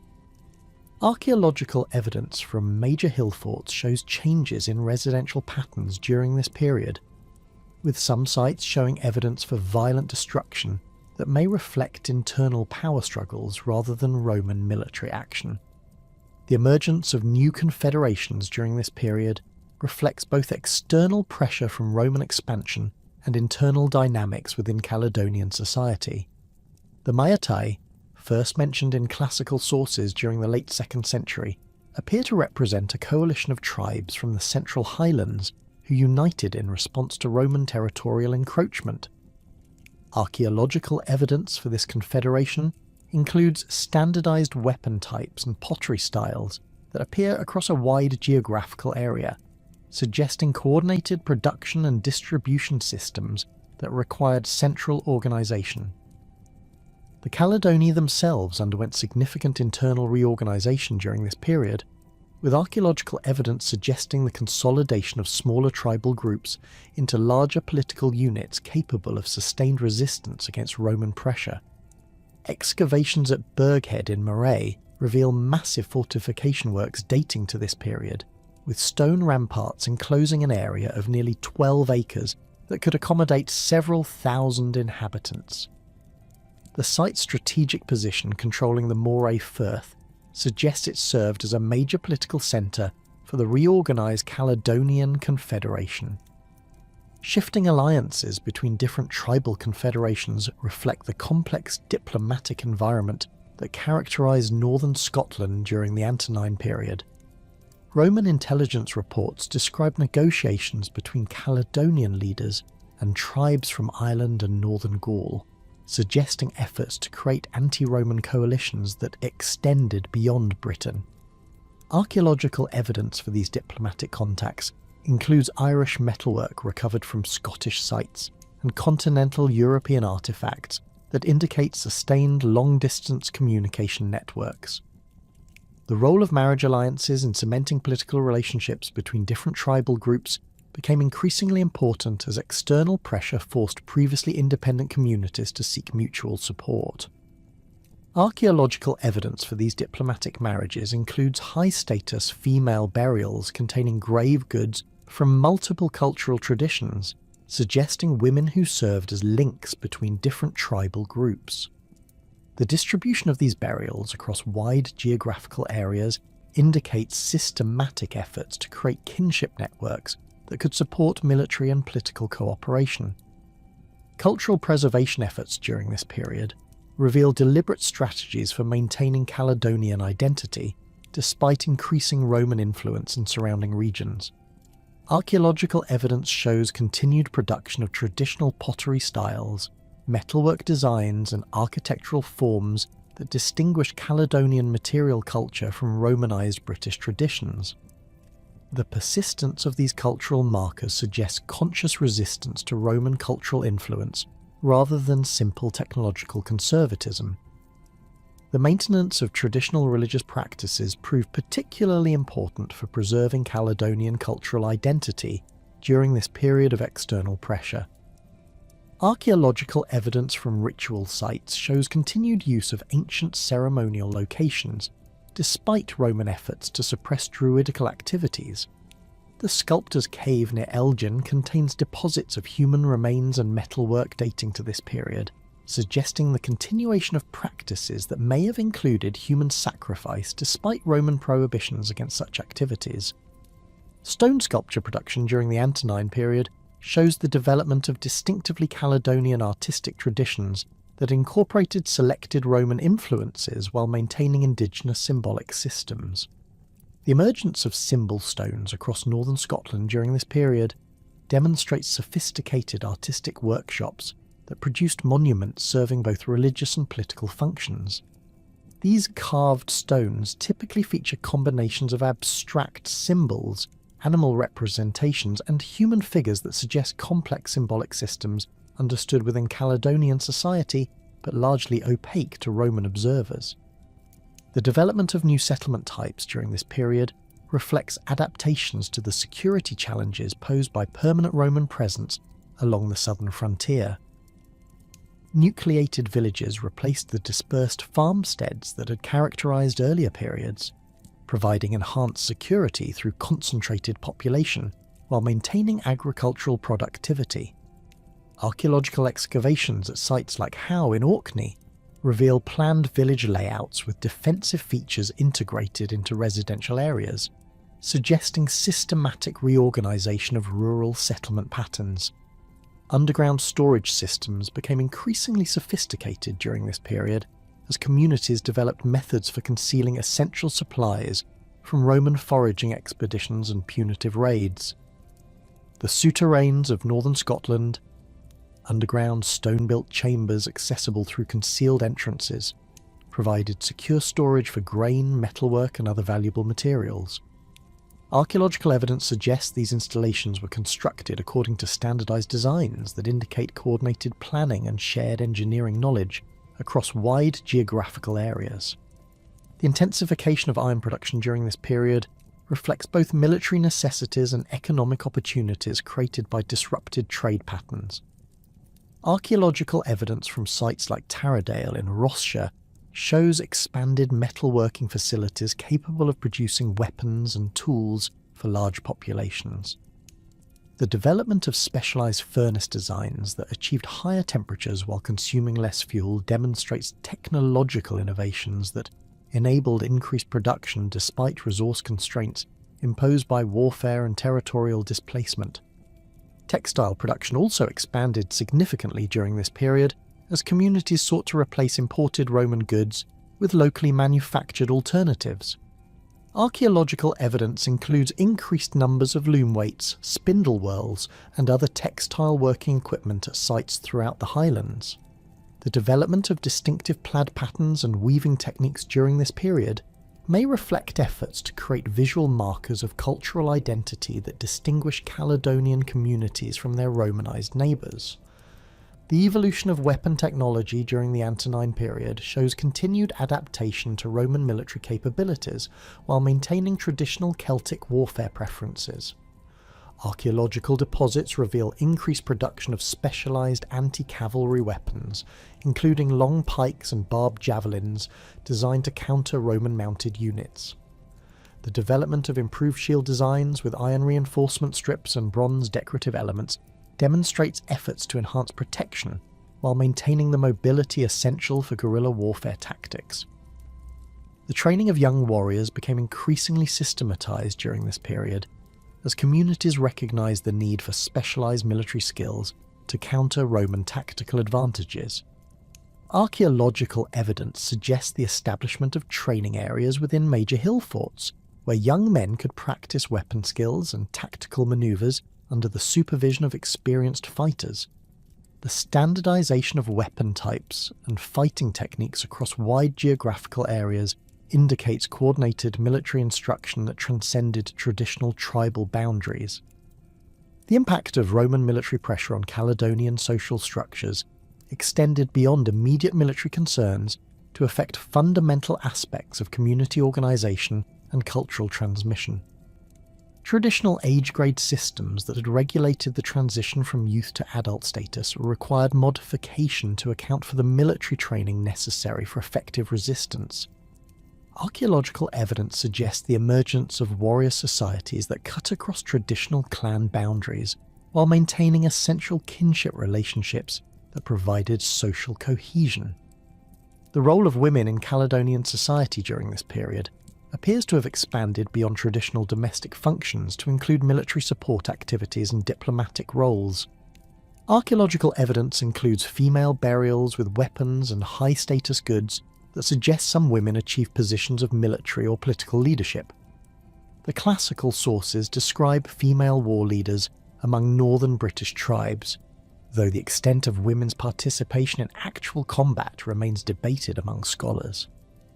The arrival of Emperor Septimius Severus in Britain during 208 AD marked the culmination of decades of deteriorating relations between Rome and the northern tribes, precipitated by increasingly bold Caledonian raids that had penetrated deep into the Roman province during the opening years of the 3rd century. Unlike previous campaigns that relied primarily on provincial garrisons and limited reinforcements, Severus committed the full weight of imperial resources to what he envisioned as the final solution to the northern problem. The emperor's personal presence, accompanied by his sons Caracalla and Geta, demonstrated unprecedented imperial commitment to completing the conquest that had eluded Roman arms for over a century. The military preparations for the Severan campaigns dwarfed all previous Roman operations in northern Britain, involving logistical planning that began months before the emperor's arrival. Archaeological evidence from York reveals massive expansion of the fortress's storage facilities during 207, 208 AD, with new granaries capable of supporting an army estimated at 50,000 men for extended operations in hostile territory. The construction of additional workshops for weapon production, equipment repair, and siege engine construction indicates systematic preparation for a campaign of unprecedented scale and duration. Severus assembled forces drawn from across the Roman Empire, including veteran legions from the Rhine and Danube frontiers, whose experience in Germanic warfare provided valuable expertise for highland operations. The Second Parthica Legion, recently returned from successful campaigns in Mesopotamia, brought specialised knowledge of siege warfare and desert operations that proved adaptable to Scottish conditions.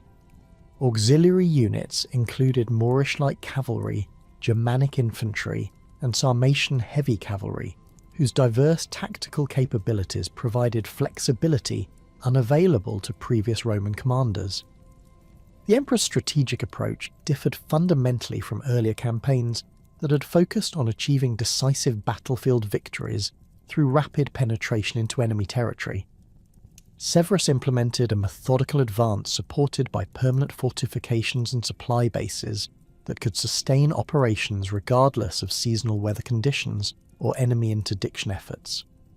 Archaeological evidence from temporary camps constructed during this period shows standardized designs capable of accommodating specific unit sizes while providing integrated defensive systems that reflected lessons learned from decades of frontier warfare. Roman engineering capabilities reached their zenith during the Severan campaigns, with construction projects that demonstrated the Empire's technological superiority while serving immediate military objectives. The rebuilding of Hadrian's Wall in stone throughout its entire length eliminated the vulnerable turf sections that had required constant maintenance, while the addition of forward defensive works extended Roman control into previously contested territories. Excavations at Carpau on the Tay reveal a massive supply base constructed during this period, featuring stone-built warehouses, administrative buildings, and defensive works that indicate planning for permanent occupation rather than temporary military operations. The scale of Roman logistics during these campaigns required unprecedented coordination between military and civilian authorities throughout the province. Archaeological evidence from civilian settlements shows systematic requisitioning of supplies, transportation assets, and skilled labour that supported the massive military build-up. The construction of new roads and the improvement of existing routes facilitated rapid movement of troops and supplies while providing permanent infrastructure that would support continued Roman presence in conquered territories.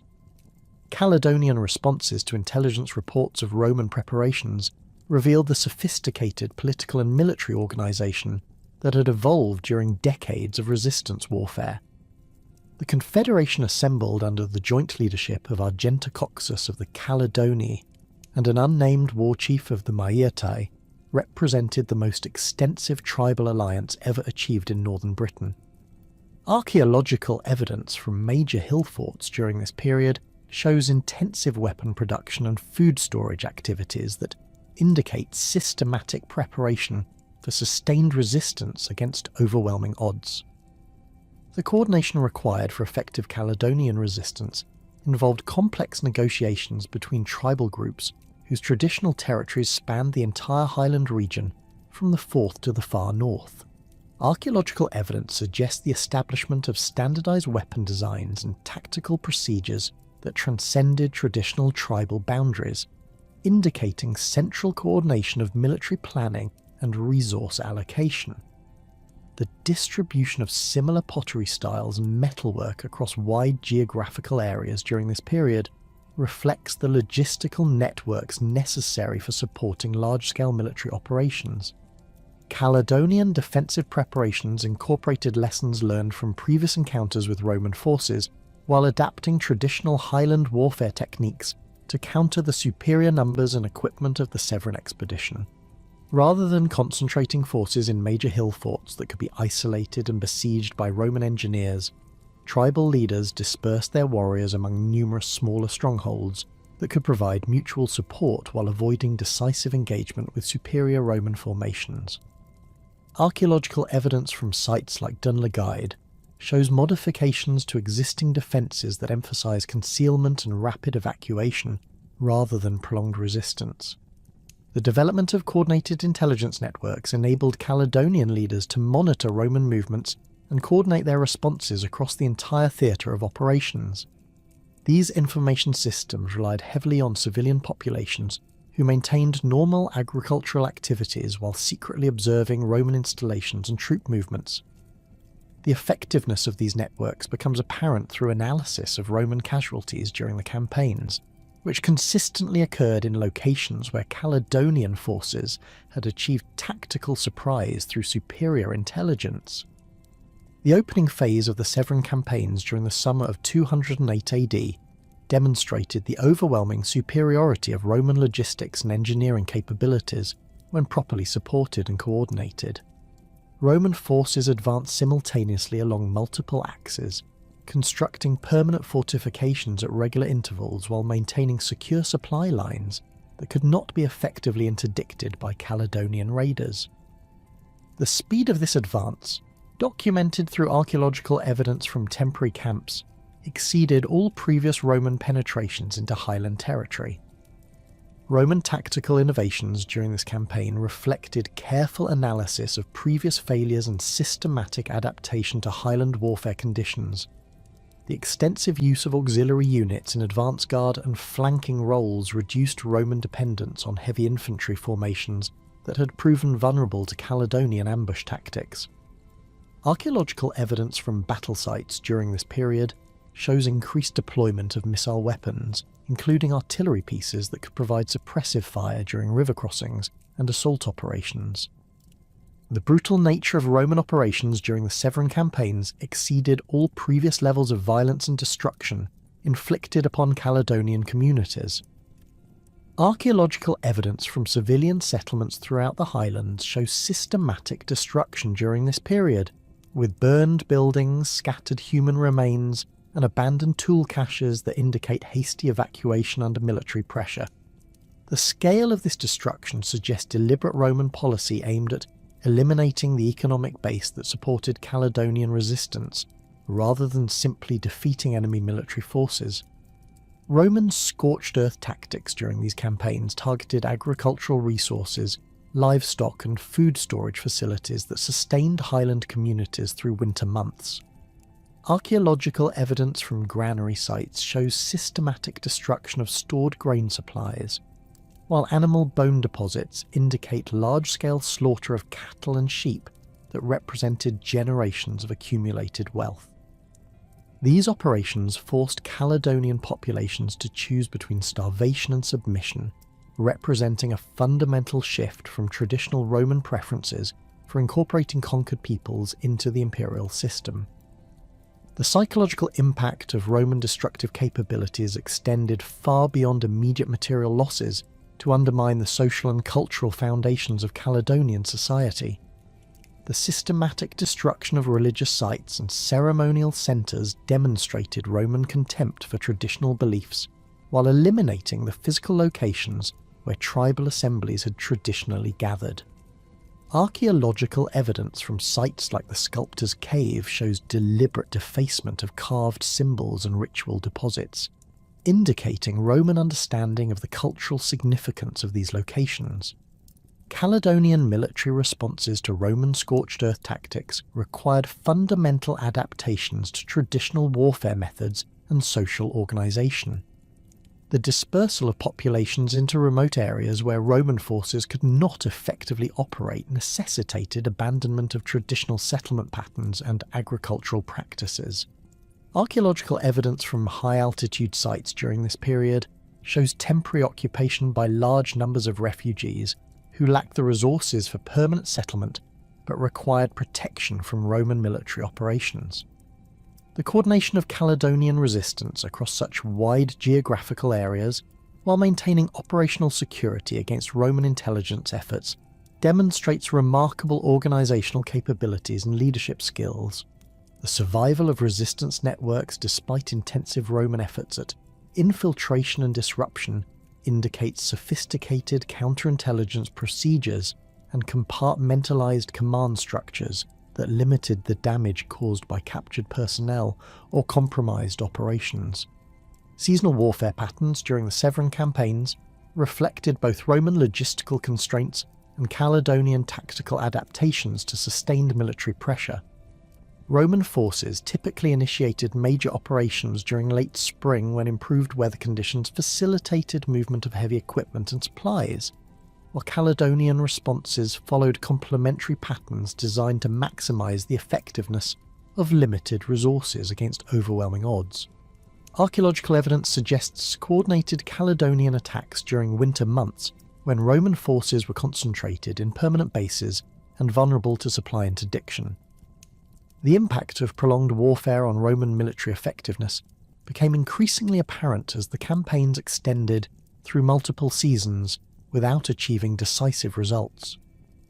Archaeological evidence from Roman military hospitals shows increasing numbers of casualties from disease and exhaustion, rather than combat wounds, indicating the toll imposed by sustained operations in difficult terrain and hostile climate conditions. The replacement of veteran units with fresh troops from other frontiers suggests significant degradation of Roman combat effectiveness, despite tactical successes. Roman engineering efforts during the later phases of the campaign focused on establishing permanent control over conquered territories through construction of roads, bridges and fortified positions that could support continued occupation.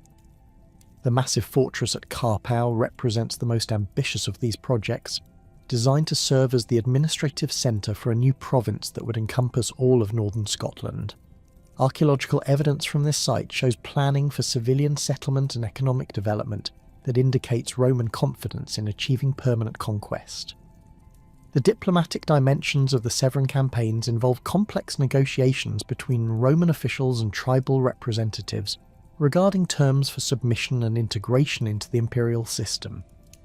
These discussions typically occurred during winter months when active military operations were suspended, providing opportunities for both sides to assess their strategic positions and explore alternatives to continued warfare. Archaeological evidence suggests some tribal groups accepted Roman terms during this period, though the extent of genuine submission versus tactical accommodation remains debated. The death of Septimius Severus at York in February 211 AD fundamentally altered the strategic situation by removing the driving force behind Roman commitment to northern conquest. His sons Caracalla and Geta lacked both the military experience and political authority necessary for continuing such massive military operations, while their mutual hostility prevented effective coordination of imperial policy. Archaeological evidence from Roman installations north of Hadrian's Wall shows systematic abandonment beginning immediately after Severus's death, indicating rapid policy changes that prioritised other imperial concerns over northern conquest.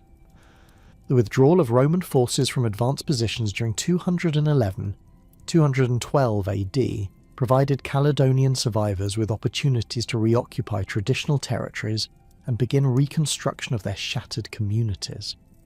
Archaeological evidence from major hill forts shows renewed occupation during this period, though at significantly reduced population levels that reflect the devastating impact of the Severan campaigns. The recovery of abandoned Roman equipment and supplies provided essential resources for rebuilding, while demonstrating the incomplete nature of Roman victory despite tactical superiority. Peace negotiations following the Roman withdrawal involved complex diplomatic protocols that acknowledged Caledonian autonomy while establishing Roman authority over cross-border relations and trade activities. These agreements typically included provisions for hostage exchanges, tribute payments, and restrictions on military activities that could threaten Roman interests. Archaeological evidence suggests these arrangements remained largely theoretical, as both sides lacked the resources and political stability necessary for effective enforcement of negotiated terms. The long-term impact of the Severan campaigns on Caledonian society extended far beyond immediate military casualties and material destruction to affect fundamental aspects of political organisation and cultural identity. The massive population displacement and economic disruption caused by Roman operations accelerated existing trends toward political centralisation while forcing adaptation of traditional social structures to new environmental and demographic realities. Archaeological evidence suggests the emergence of new leadership hierarchies based on demonstrated effectiveness in resistance warfare, rather than traditional hereditary qualifications. The transformation of Caledonian identity into what classical sources would increasingly recognise as Pictish culture emerged gradually during the 4th and 5th centuries AD, representing not a sudden political revolution but rather the culmination of centuries of cultural evolution accelerated by external pressures and internal innovations. The designation Picti, the painted ones, first appeared in Roman panegyrics around 297 AD, though the artistic and military traditions it described had been developing within Caledonian society for generations. Archaeological evidence from major settlement sites reveals continuity in material culture and settlement patterns that demonstrates this transformation represented cultural intensification rather than wholesale replacement of existing populations. The political structures that emerged during this transitional period reflected sophisticated adaptations to the challenges posed by renewed Roman military pressure under the Tetrarchy, combined with increasing maritime raids from Irish and Saxon groups that threatened traditional Caledonian territories from multiple directions. The confederation system that had characterised earlier resistance efforts evolved into more centralised kingdoms capable of coordinating defensive operations across wide geographical areas while maintaining the clan-based social structures that provided military recruitment and local administration. Archaeological evidence from sites like Burghead reveals massive fortification projects that required coordinated labour from multiple tribal groups, indicating political authority sufficient to mobilise resources on unprecedented scales.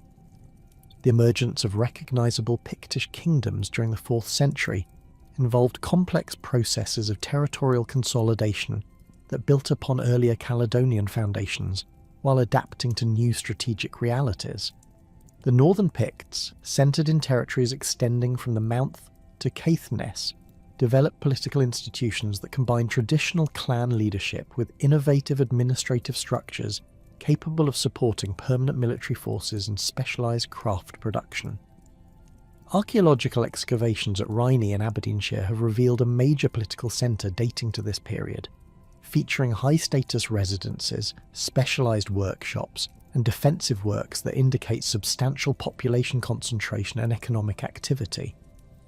The southern Picts, occupying territories between the Forth and the Grampian Mountains, faced different challenges due to their proximity to both Roman frontier zones and emerging Anglo-Saxon settlements in southeastern Scotland. Their political organisation emphasised military effectiveness and diplomatic flexibility, with archaeological evidence suggesting more frequent changes in leadership and territorial boundaries than occurred in northern regions. The fortress complex at Dundurn in Perthshire shows evidence for multiple construction phases during this period, with defensive modifications that reflect changing military threats and tactical innovations. Symbolstone production represents perhaps the most distinctive artistic achievement of emerging Pictish culture, combining indigenous Celtic artistic traditions with innovative symbolic systems that served both religious and political functions. The earliest examples, classified as Class 1 stones by modern archaeologists, feature incised symbols carved into natural rock surfaces or roughly shaped monoliths. These symbols include abstract geometric designs, animal representations, and objects that appear to reference specific individuals, events, or territorial claims. The distribution of similar symbol combinations across wide geographical areas suggests standardized symbolic languages that transcended local tribal boundaries, while maintaining regional variations in artistic execution. The technical sophistication of Pictish stone carving during this period demonstrates the existence of specialised workshops and trained craftsmen whose skills were transmitted through formal apprenticeship systems. The precision of incised lines and the consistency of proportional relationships between different symbolic elements indicate the use of measuring devices and standardized design templates. Archaeological evidence from sites like Tarbet in Rossshire reveals stone carving workshops with specialized tools including iron chisels, bronze compasses, and stone grinding equipment that enable the production of monuments requiring weeks or months of skilled labour. The symbolic vocabulary employed on Class 1 stones incorporates elements drawn from multiple cultural traditions while developing distinctively Pictish iconographic conventions.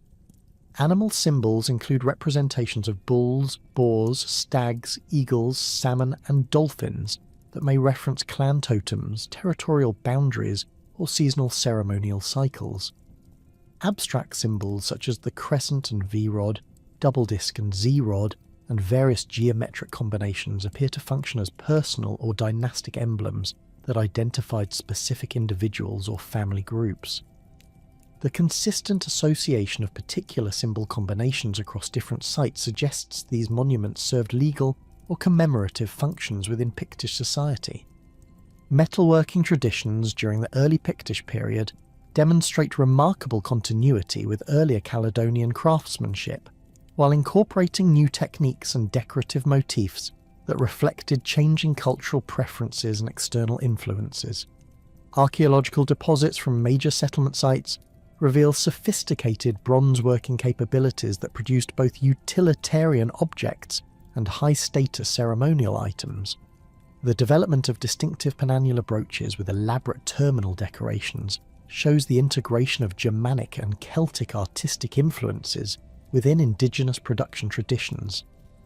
The production of silver chains and massive armlets during this period indicates access to precious metal sources and the existence of wealthy patrons capable of commissioning expensive luxury goods. The Whitecloak chain from Lanarkshire, though discovered outside core Pictish territory, demonstrates the technical capabilities of northern British metalworkers during this period. The chain consists of over 100 individual links, each decorated with intricate geometric patterns that required specialised tools and considerable skill to execute. Similar examples from Pictish contexts suggest these objects served ceremonial functions related to political authority and social status. Weapon production during the transitional period shows continued emphasis on traditional Celtic forms, combined with tactical adaptations designed to counter new military threats. Archaeological evidence reveals increased production of long-bladed swords suitable for mounted combat, reflecting the growing importance of cavalry in Pictish military organisation. The development of specialised spearheads, with pronounced wings or lugs, indicates adaptation to fighting techniques that emphasise thrusting attacks and weapon retention during close combat. Shield construction incorporated iron reinforcement strips and bronze decorative elements that provided both functional protection and visual display of warrior status. The warrior culture that characterised Pictish society placed enormous emphasis on personal combat skills and the display of martial prowess through distinctive appearance and equipment. Classical descriptions of Pictish warriors emphasise their practice of body painting or tattooing with elaborate designs that may have identified clan affiliations, military achievements, or spiritual protection. Archaeological evidence for these practices remains limited due to the organic nature of pigments and tattooing materials, though the recovery of specialised needles and pigment grinding equipment from settlement sites suggests these traditions were widespread and technically sophisticated. Pictish warrior equipment during this period combined practical military effectiveness with elaborate decorative schemes that demonstrated both individual wealth and cultural identity. Archaeological evidence from weapon burials reveals swords with silver inlaid hilts, spears with bronze or silver ferules, and shields decorated with bronze bosses featuring complex geometric patterns. The standardization of certain decorative motifs across wide geographical areas suggests coordinated production systems and shared aesthetic preferences that transcended local tribal boundaries. The development of specialized warrior societies within Pictish culture provided institutional frameworks for military training, equipment maintenance, and the transmission of tactical knowledge. Archaeological evidence suggests these organisations operated across traditional clan boundaries while maintaining distinct initiation rituals and membership requirements. The recovery of matching sets of weapons and personal ornaments from different sites indicates systematic distribution of equipment to society members, while the consistency of burial practices suggests shared religious beliefs and ceremonial traditions. Territorial consolidation during the 4th and 5th centuries involved complex processes of negotiation, conquest, and alliance formation that established the geographical boundaries of major Pictish kingdoms. The Northern Kingdom, with its centre of power in the Moray Firth region, controlled territories extending from the Great Glen to the Pentland Firth, including the Northern Isles, where distinctive artistic traditions developed in relative isolation from mainland influences. Archaeological evidence from sites like the Brugh of Beersay reveals substantial settlement activity during this period, with evidence for specialised craft production and long-distance trade connections. The southern Pictish kingdom encompassed territories between the Forth and the Mount, including the fertile agricultural lands of Fife, Angus, and the Mearns that provided economic foundations for political consolidation. The strategic importance of this region, with its river valleys providing access routes into the highlands and its coastal plains supporting substantial populations, made it a focal point for military activity and political competition. Archaeological evidence from a major hill forts like Dundurn shows evidence for multiple phases of construction and modification that reflect changing political circumstances and military threats. Military innovations during this period reflected both traditional Caledonian warfare techniques and adaptations designed to counter new types of threats from maritime raiders and expanding Anglo-Saxon kingdoms. The development of coastal fortifications and signal systems indicates systematic preparation for seaborne attacks, while the construction of inland defensive work suggests continued concern about land-based military operations. Archaeological evidence from sites like Burghead reveals sophisticated defensive planning that incorporated multiple lines of fortification with integrated communication systems and supply storage facilities. The adoption of cavalry as a major component of Pictish military forces represents a significant departure from traditional Celtic infantry-based warfare, reflecting both tactical innovations and social changes within warrior culture. Archaeological evidence for horse equipment includes bridle bits, harness fittings, and specialised weapons designed for mounted combat. The construction of larger residential structures within major settlements may reflect the need to accommodate horses and their equipment, while changes in settlement layouts suggest adaptation to cavalry-based military organisation. Naval capabilities became increasingly important as Pictish kingdoms faced maritime threats from Irish raiders and emerging Anglo-Saxon naval forces operating from bases in eastern England. Archaeological evidence for shipbuilding activities includes specialised woodworking tools, iron ship fittings, and harbour installations that indicate substantial investment in naval capabilities. The development of fortified harbours and coastal watchtowers demonstrates systematic preparation for naval warfare and the protection of maritime trade routes. The integration of diverse cultural influences within Pictish artistic traditions reflects the complex political and economic relationships that characterised northern Scotland during this transitional period. Irish artistic motifs appear in metalwork and stone carving, suggesting diplomatic contacts and possible intermarriage between royal families. Germanic influences, possibly transmitted through contact with Anglo-Saxon kingdoms or continental European trade networks, appear in weapon designs and personal ornaments. These foreign elements were selectively incorporated within indigenous artistic traditions, rather than wholesale adoption of external styles. Religious practices during the early Pictish period combined traditional Celtic beliefs with Christian influences that arrived through Irish missionary activity and contact with Romanised British communities. Archaeological evidence suggests the continuation of traditional ritual practices at natural sites like springs, groves and hilltops, while the construction of new ceremonial centres indicates evolving religious institutions. The symbol stones themselves may have served religious functions related to ancestor veneration, territorial claims, or seasonal ceremonial cycles that maintained community cohesion and cultural identity.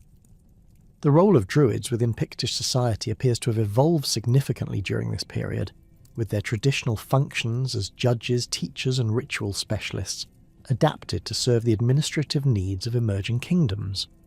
Archaeological evidence suggests the continuation of specialised training centres, where young men received instruction in law, genealogy, and ritual practices essential for political leadership.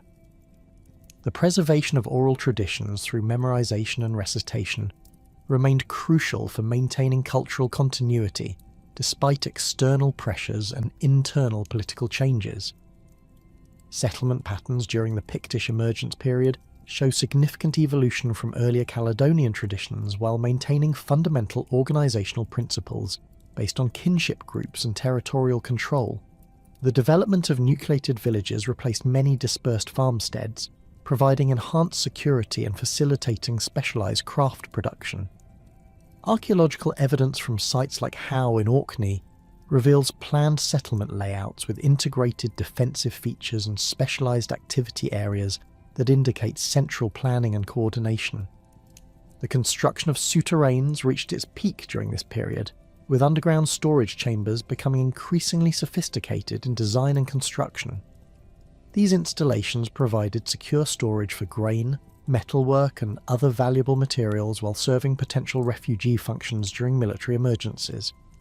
The standardization of souterrain construction techniques across wide geographical areas suggests coordinated planning and shared engineering knowledge that transcended local tribal boundaries.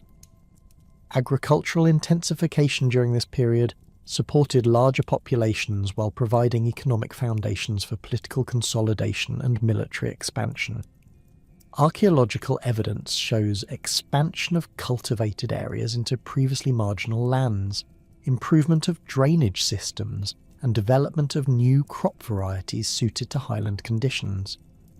The construction of field systems with stone boundaries indicates permanent land tenure arrangements and investment in long-term agricultural productivity. The development of specialised craft production centres enabled Pictish kingdoms to achieve economic self-sufficiency while producing luxury goods for trade and diplomatic exchange. Archaeological evidence from sites like Rhynie reveals workshops for metalworking, stone carving, and textile production that operated at scales requiring coordinated labour and resource allocation. The standardization of production techniques and decorative motifs across different workshops suggests centralized control over craft activities and quality standards. Trade networks during the Pictish emergence period extended across northern Europe while maintaining connections with Mediterranean commercial systems through British and Irish intermediaries. Archaeological evidence includes imported pottery from Gaul, amber from the Baltic region, and silver coins from Byzantine and Frankish sources.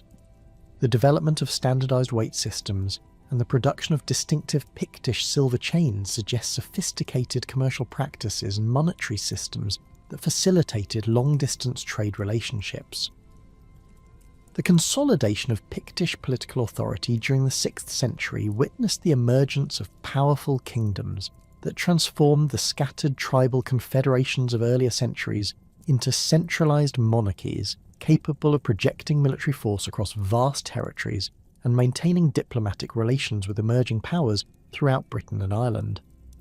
The establishment of the Northern Kingdom centred on the fertile land surrounding the Moray Firth, and the Southern Kingdom, controlling the strategic river valleys between the Forth and the Grampian Mountains, represented the culmination of political developments that had been evolving since the collapse of effective Roman authority in northern Britain.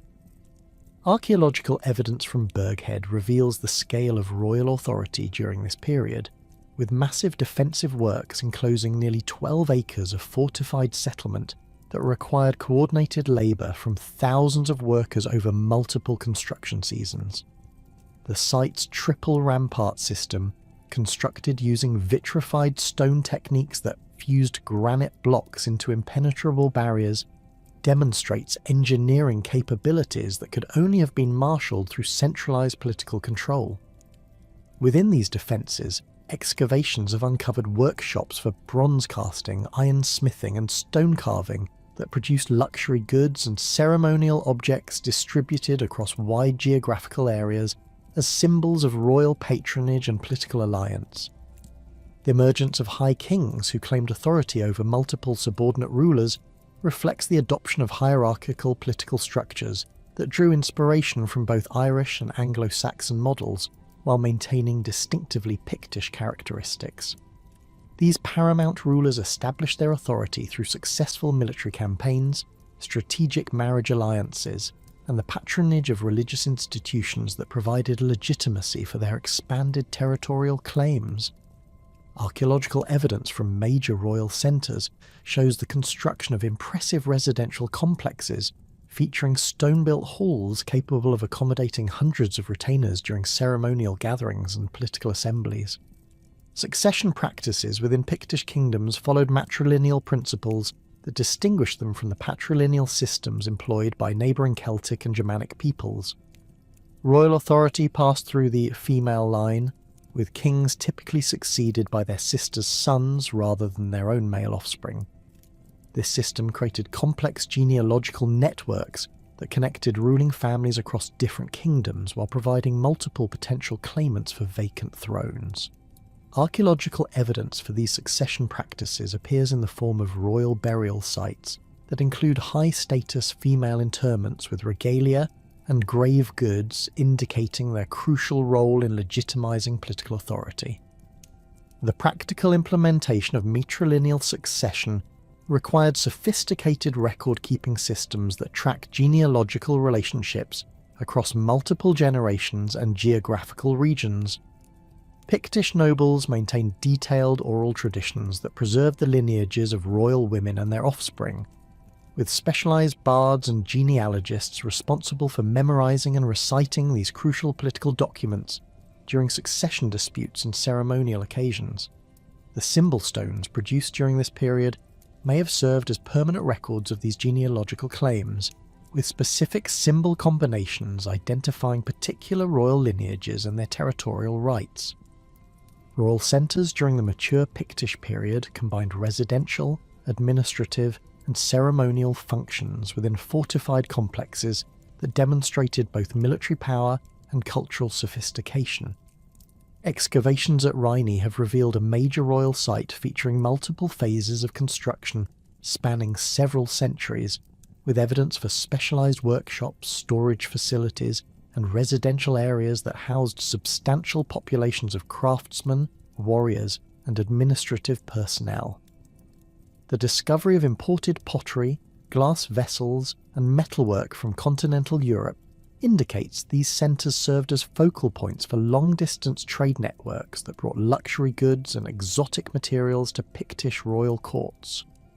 The architectural sophistication of Pictish royal halls reflects both practical requirements for accommodating large retinues and symbolic needs for displaying royal magnificence to visiting dignitaries and subject populations. These timber-built structures typically measured over 30 metres in length and featured elaborate decorative schemes that incorporated carved stone panels, bronze fittings, and painted wall surfaces. Archaeological evidence from sites like Forteviot reveals post-hole patterns indicating halls with internal divisions that provided private quarters for royal families while maintaining large communal spaces for feasting and ceremonial activities. Luxury goods recovered from royal sites demonstrate the wealth and cultural connections of Pictish monarchs during this period of political consolidation. Silver chains of extraordinary craftsmanship, featuring hundreds of individually decorated links connected by elaborate terminal rings, represent the pinnacle of Pictish metalworking achievement, while serving as symbols of royal authority and diplomatic exchange. The Whitecluch chain, though discovered outside core Pictish territory, exemplifies the technical mastery achieved by royal workshops, with each link requiring hours of skilled labour to complete the intricate geometric patterns that covered every surface. Personal ornaments worn by Pictish royalty combine traditional Celtic artistic motifs with innovative decorative schemes that reflected both cultural continuity and political evolution. Massive silver armlets, some weighing over 2 kilograms, provided visible displays of wealth while serving ceremonial functions during royal inaugurations and diplomatic negotiations. The development of distinctive penannular brooches with elaborate zoomorphic terminals demonstrates the integration of Irish artistic influences within indigenous Pictish traditions, suggesting cultural exchange through intermarriage between royal families and diplomatic contact with Irish kingdoms. The establishment of royal workshops within major political centres enabled Pictish monarchs to control the production of prestige goods while ensuring consistent quality and symbolic content in items used for diplomatic exchange and reward of loyal supporters. Archaeological evidence from these workshops includes specialised tools for metalworking, stone carving and manuscript illumination that required years of training to master. The standardisation of decorative motifs and technical procedures across different royal centres suggests coordinated training programmes and the movement of skilled craftsmen between different kingdoms under royal patronage. Weapon production under royal patronage achieved unprecedented levels of technical sophistication and artistic elaboration during this period. Pictish swords featured pattern-welded blades with complex geometric designs created through the forge welding of iron and steel bars, while hilts incorporated silver inlay work and organic materials, including horn, bone and precious wood. Spearheads developed distinctive angular profiles with pronounced ridges that provided both functional advantages in combat and visual markers of Pictish military identity. Shield construction incorporated bronze bosses decorated with intricate interlay patterns that required specialised casting techniques and finishing procedures. The development of royal armies during this period involved fundamental changes in military organisation and recruitment that reflected the expanded territorial scope of Pictish kingdoms. Traditional clan-based warbands remained important for local defence and raiding operations, but royal forces required professional warriors who could serve extended campaigns away from their home territories. Archaeological evidence suggests the establishment of permanent military retinues housed within royal centres, with specialised barracks buildings and equipment storage facilities that supported standing forces numbering in the hundreds. Military innovations during the mature Pictish period included the adoption of heavy cavalry that required substantial investment in horse breeding, equipment production, and tactical training. The construction of larger stable facilities within royal centres indicates systematic development of mounted forces, while the production of specialised cavalry weapons and armour demonstrates adaptation to new forms of warfare. The influence of continental European military practices appears in weapon designs and tactical formations that suggest contact with Frankish and other Germanic military traditions through trade and diplomatic exchange. Naval capabilities became increasingly important as Pictish kingdoms sought to control maritime trade routes and defend against seaborne raiders from Ireland, Scandinavia, and Anglo-Saxon England. Archaeological evidence for royal naval installations includes harbour fortifications, shipbuilding facilities, and specialised storage areas for naval equipment and supplies. The development of distinctive Pictish ship designs, incorporating both Celtic and Germanic construction techniques, enabled effective operations in the challenging waters surrounding Scotland, while providing platforms for both military and commercial activities. Territorial expansion through conquest and diplomacy created complex administrative challenges that required new forms of governmental organisation beyond traditional tribal structures. Pictish kings appointed regional governors who represented royal authority in distant territories while maintaining local connections through marriage and kinship ties. These administrative positions provided opportunities for advancement within Pictish society while ensuring royal control over tax collection, military recruitment, and judicial proceedings in outlying regions. The integration of conquered territories involved careful balance between imposing royal authority and respecting local traditions that had governed these regions for centuries. Archaeological evidence suggests Pictish rulers typically maintained existing settlement patterns and agricultural systems while introducing new ceremonial centres and defensive works that demonstrated royal presence. The construction of royal hunting lodges and seasonal residences in newly acquired territories provided opportunities for monarchs to maintain personal contact with local populations, while enjoying the recreational opportunities these regions provided. Diplomatic relations with neighbouring kingdoms required sophisticated understanding of international politics and the maintenance of permanent diplomatic establishments that could negotiate complex agreements regarding territorial boundaries, trade privileges, and military cooperation. Pictish royal courts maintained ambassadors at major centres throughout Britain and Ireland, while hosting foreign representatives who negotiated on behalf of their own rulers. Archaeological evidence for these diplomatic activities includes imported luxury goods, foreign coins, and exotic materials that arrived through diplomatic exchange rather than commercial trade. Marriage alliances between Pictish royal families and neighbouring dynasties served crucial political functions, while creating kinship networks that extended across ethnic and territorial boundaries. These diplomatic marriages typically involved elaborate ceremonies that demonstrated royal wealth and cultural sophistication, while cementing political agreements through personal relationships. Archaeological evidence for royal weddings includes specialised ceremonial objects, imported luxury goods, and architectural modifications to royal residences that accommodated foreign guests and their retinues. The patronage of religious institutions provided Pictish monarchs with powerful tools for legitimising their authority, while extending royal influence into spiritual and cultural spheres. The establishment of royal monasteries and the endowment of existing religious communities created networks of clerical supporters who promoted royal interest through their preaching and teaching activities. Archaeological evidence from monastic sites shows royal patronage through the construction of elaborate churches, the donation of precious liturgical objects, and the provision of extensive landed endowments that supported monastic communities. Christian conversion among Pictish royal families occurred gradually during the 6th and 7th centuries through contact with Irish missionaries and British clergy, who brought both religious instruction and literacy skills that enhanced royal administrative capabilities. The adoption of Christian symbolism in royal art and ceremonial objects demonstrates the integration of new religious concepts within existing cultural frameworks rather than wholesale abandonment of traditional beliefs. Symbol stones from this period show the gradual incorporation of Christian crosses and biblical scenes alongside traditional Pictish symbols and secular imagery.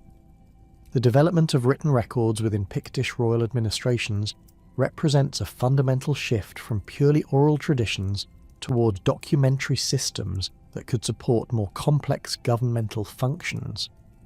The adoption of Latin literacy through Christian education provided royal clerks with tools for maintaining tax records, legal documents, and diplomatic correspondence that enhanced administrative efficiency, while creating permanent archives of governmental activity. Archaeological evidence for these developments includes writing materials, seal matrices, and documentary fragments that demonstrate the growing importance of written communication in royal administration. Legal systems under Pictish monarchy combined traditional Celtic customary law with new royal legislation that addressed the needs of expanded territorial kingdoms.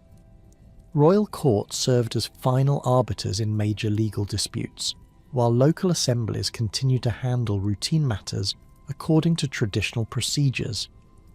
The development of specialised legal officials who interpreted royal law and maintained court records created professional administrative classes that served royal interests while providing career opportunities for educated individuals from non-royal backgrounds. Economic policies implemented by Pictish monarchs included the standardisation of weights and measures, the regulation of markets and trade routes, and the collection of taxes and tribute that supported royal administration and military forces. Archaeological evidence for these economic activities includes standardised weights, official seals, and specialised storage facilities that indicate systematic approaches to revenue collection and resource management. The development of royal mints that produce silver coins demonstrates sophisticated understanding of monetary systems and their role in facilitating both domestic and international commerce. The construction of royal roads and bridges facilitated communication between different parts of Pictish kingdoms, while demonstrating royal commitment to infrastructure development that benefited both military and civilian populations. These engineering projects required substantial labour forces and technical expertise that could only be mobilised through centralised political authority. Archaeological evidence includes stone-built bridges, paved road surfaces, and milestone markers that indicate systematic approaches to transportation infrastructure that enhanced royal control over distant territories.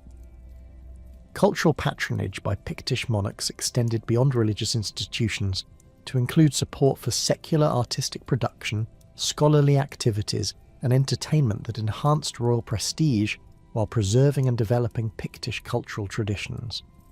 Royal courts maintained professional poets, musicians, and storytellers who created and performed works celebrating royal achievements while preserving historical traditions and genealogical records. The development of distinctive Pictish artistic styles in metalwork, stone carving, and manuscript illumination reflects royal patronage of skilled craftsmen who worked exclusively for royal and ecclesiastical clients. The emergence of royal burial traditions during this period demonstrates the development of elaborate ceremonial procedures that reinforced royal authority while providing opportunities for displaying dynastic wealth and cultural sophistication. Royal burial sites feature stone-built chambers containing grave goods that include weapons, jewellery, ceremonial objects, and imported luxury items that demonstrate both personal wealth and international connections. The construction of elaborate memorial monuments over royal graves created permanent markers of dynastic authority that served both religious and political functions for subsequent generations. The ascension of Kenneth MacAlpin to the throne of the Picts in 843 AD marked the culmination of centuries of political evolution that would transform the fragmented kingdoms of northern Scotland into the unified realm of Alba.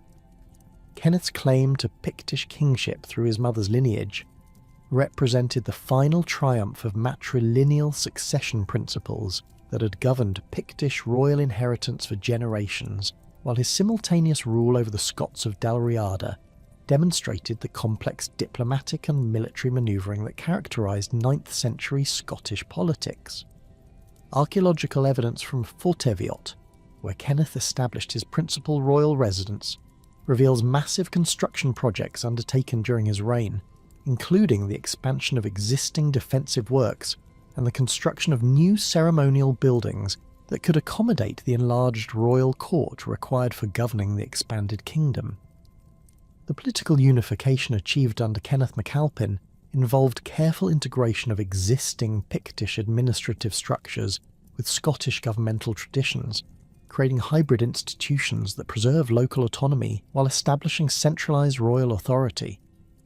The retention of Pictish territorial divisions and local officials ensured continuity in tax collection and judicial proceedings, while the appointment of Scottish nobles to key positions within the royal administration created new networks of loyalty that transcended traditional ethnic boundaries.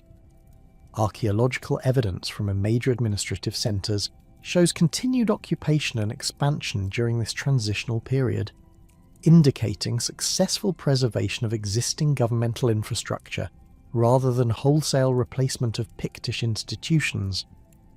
The military challenges that facilitated Kenneth's rise to power included devastating Viking raids that had weakened both Pictish and Scottish kingdoms throughout the early 9th century. The sack of Iona in 795, 802, and 806 AD had forced the relocation of the Columban monastery's treasures and manuscripts to Kells in Ireland, while repeated attacks on coastal settlements disrupted traditional trade networks and forced population movements inland.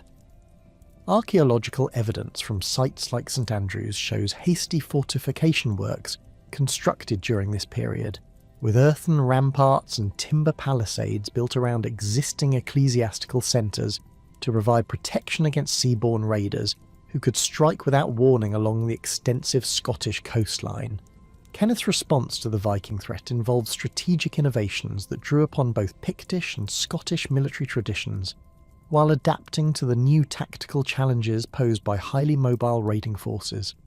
The establishment of inland strongholds positioned beyond the reach of Viking longships provided secure bases for coordinating defensive operations, while the development of rapid response forces capable of intercepting raiding parties before they could return to their ships demonstrated sophisticated understanding of Viking operational methods. Archaeological evidence from royal fortresses constructed during this period reveals specialised facilities for maintaining cavalry forces and storing the equipment necessary for sustained military campaigns against maritime raiders. The cultural synthesis that emerged under Kenneth's reign reflected deliberate policies aimed at creating unified Scottish identity while preserving valuable elements of both Pictish and Scottish traditions. Royal patronage of artistic production encouraged the development of hybrid decorative styles that combined Pictish symbol stone traditions with Scottish manuscript illumination techniques, creating distinctive Alba artistic forms that would influence Scottish cultural expression for centuries. The St Andrew's sarcophagus, carved during the late 8th or early 9th century, demonstrates this cultural fusion through its combination of traditional Pictish hunting scenes with Christian iconography and decorative motifs drawn from Northumbrian and Irish sources. Archaeological evidence for cultural continuity during the transition to Alba appears most clearly in settlement patterns and material culture that show gradual evolution rather than sudden transformation. Excavations at major Pictish centres like Rhynie reveal continued occupation and development throughout the 9th century, with building techniques and artefact assemblages showing incremental changes that reflect cultural adaptation rather than population replacement. The persistence of traditional craft production methods, particularly in metalworking and stone carving, indicates the survival of skilled artisan communities who adapted their techniques to serve new royal patrons while maintaining essential technical knowledge. The preservation of Pictish elements within emerging Scottish identity involved conscious efforts to maintain cultural practices and symbolic systems that had served important social and political functions within Pictish society. Symbol stones continued to be erected throughout the 9th and 10th centuries, though their iconographic programs gradually incorporated Christian themes while retaining traditional Pictish symbols and artistic conventions. The Class II stones produced during this period demonstrate sophisticated artistic workshops that combine traditional stone carving techniques with new decorative programs that reflected the changing religious and political landscape of unified Scotland. The linguistic transformation that accompanied political unification involved complex processes of language contact and gradual replacement that varied significantly across different regions and social classes. Gaelic, the language of the Scottish royal court, gradually became the dominant language of political and religious administration, while Pictish survived in local contexts for several generations before disappearing from the historical record. Archaeological evidence for this linguistic transition appears in the form of inscriptions and place names that show Gaelic influence spreading gradually from royal centres and ecclesiastical sites into rural areas where traditional Pictish communities maintained their local languages for extended periods. The integration of Pictish and Scottish ecclesiastical traditions created new forms of Christian practice that combined Irish monastic influences with indigenous Scottish religious customs and Pictish ceremonial traditions. The establishment of St Andrews as the principal ecclesiastical centre of the unified kingdom involved the conscious creation of a new religious identity that could serve both Pictish and Scottish populations while providing legitimacy for the MacAlpin dynasty. Archaeological excavations at St Andrews have revealed extensive building programs during the 9th century, including the construction of new churches and monastic buildings that could accommodate the expanded religious community required for serving the unified kingdom. The economic integration of formerly separate kingdoms required careful coordination of existing tribute systems, trade networks, and resource allocation mechanisms that had developed independently over centuries of separate political evolution. Kenneth's administration maintained traditional Pictish methods for collecting taxes and tribute while introducing Scottish practices for managing royal estates and controlling long-distance trade. Archaeological evidence from major economic centres shows continued prosperity during the transition period, with evidence for expanded craft production and increased long-distance trade that indicates successful economic integration rather than disruption caused by political change. Agricultural intensification during the 9th century supported the larger populations and more complex administrative structures required for governing the unified kingdom. Archaeological evidence shows expansion of cultivated areas into previously marginal lands, improvement of drainage systems in low-lying areas, and development of new storage facilities that could support larger communities during periods of poor harvests or military emergency. The construction of mills and other agricultural processing facilities indicates investment in infrastructure that enhance productivity while providing additional sources of royal revenue through milling fees and other agricultural taxes. Territorial consolidation under Kenneth MacAlpin involved complex negotiations with neighbouring kingdoms and the establishment of new frontier defences that could protect the expanded realm from external threats. The southern boundary with Northumbria required particular attention due to ongoing conflicts between Scottish and Anglo-Saxon forces over control of strategic river valleys and fortress sites. Archaeological evidence from border regions shows intensive fortification activity during this period. With the construction of new defensive works and the strengthening of existing fortifications that could provide early warning of enemy movements while serving as bases for Scottish military operations. The development of royal administrative centres throughout the unified kingdom required substantial investment in infrastructure and the training of personnel capable of implementing royal policies across diverse populations with different cultural traditions and local customs. The establishment of regional administrative centres at sites like Scone, Perth and Stirling provided focal points for royal authority, while maintaining connections to local populations through existing kinship networks and traditional leadership structures. Archaeological evidence from these centres reveals substantial building programs that created facilities for housing royal officials, storing administrative records, and conducting the judicial proceedings that maintained royal authority throughout the kingdom. Maritime defences became increasingly important as Viking raids continued to threaten Scottish coastal communities throughout the 9th century, despite political unification.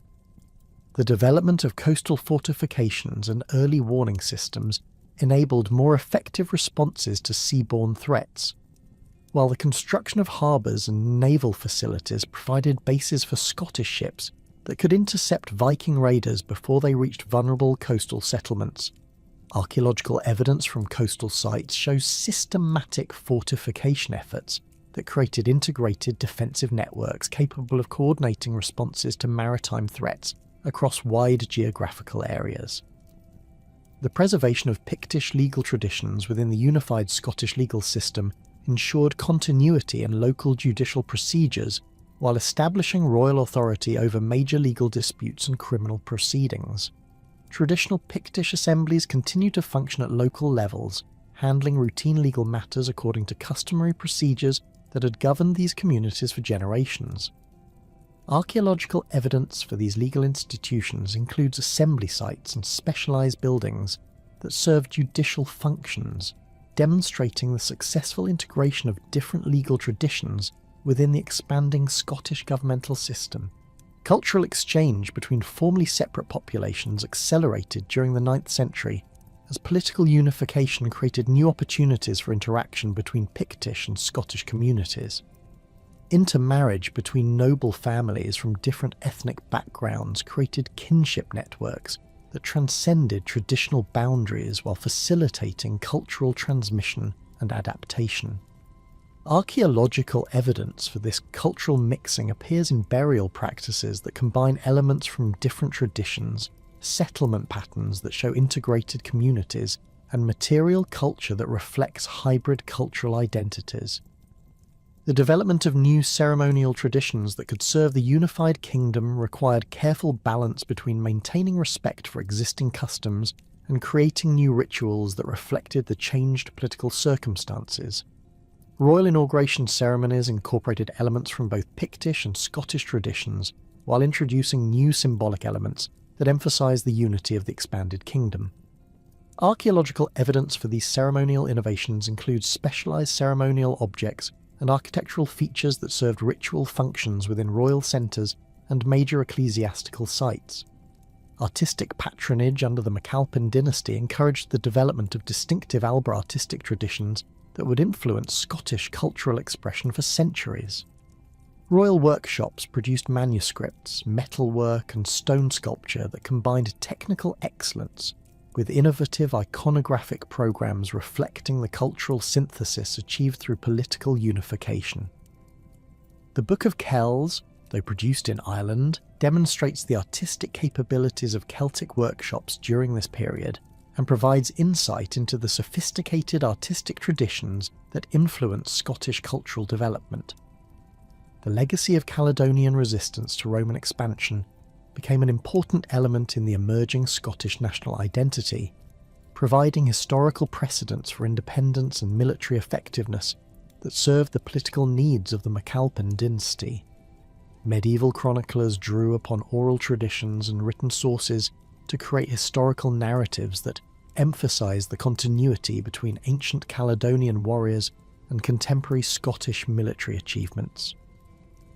Archaeological evidence supports some elements of these historical accounts while revealing the complex processes of cultural transmission that preserved selected aspects of ancient traditions within evolving Scottish cultural identity.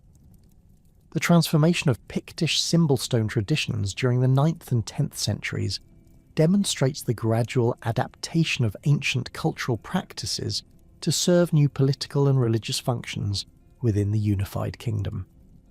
Later symbol stones show increasing Christian influence, while maintaining traditional Pictish artistic techniques and symbolic vocabularies, creating hybrid monuments that serve both religious and political functions.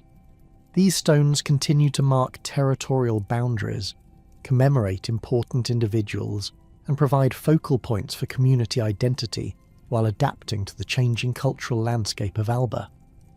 By the end of the 9th century, the political, cultural and economic integration achieved under Kenneth MacAlpin and his successors had created a unified Scottish kingdom that successfully preserved valuable elements of Pictish civilization, while establishing new institutions capable of governing diverse populations across extensive territories. The archaeological record demonstrates remarkable continuity in settlement patterns, craft production, and cultural practices that ensured the survival of Caledonian traditions within the evolving Scottish identity. The resistance strategies developed during centuries of conflict with Roman expansion provided tactical knowledge and cultural resilience that enabled Scottish kingdoms to maintain independence against Viking raiders, Anglo-Saxon expansion, and later English attempts at conquest. The emergence of Alba represented not the end of Caledonian civilization, but its successful transformation into new political and cultural forms that would continue to influence Scottish development throughout the medieval period and beyond. The matrilineal succession principles that had governed Pictish royal inheritance, the artistic traditions that had created the symbol stones, the military techniques that had resisted Roman conquest, and the cultural values that had sustained Highland communities through centuries of external pressure all found expression within the unified Scottish kingdom that emerged from the political genius of Kenneth MacAlpin and the cultural synthesis he achieved between formerly separate peoples who shared common origins in the ancient Caledonian tribes that had first faced Roman legions at Mons Graupius over 7 centuries earlier.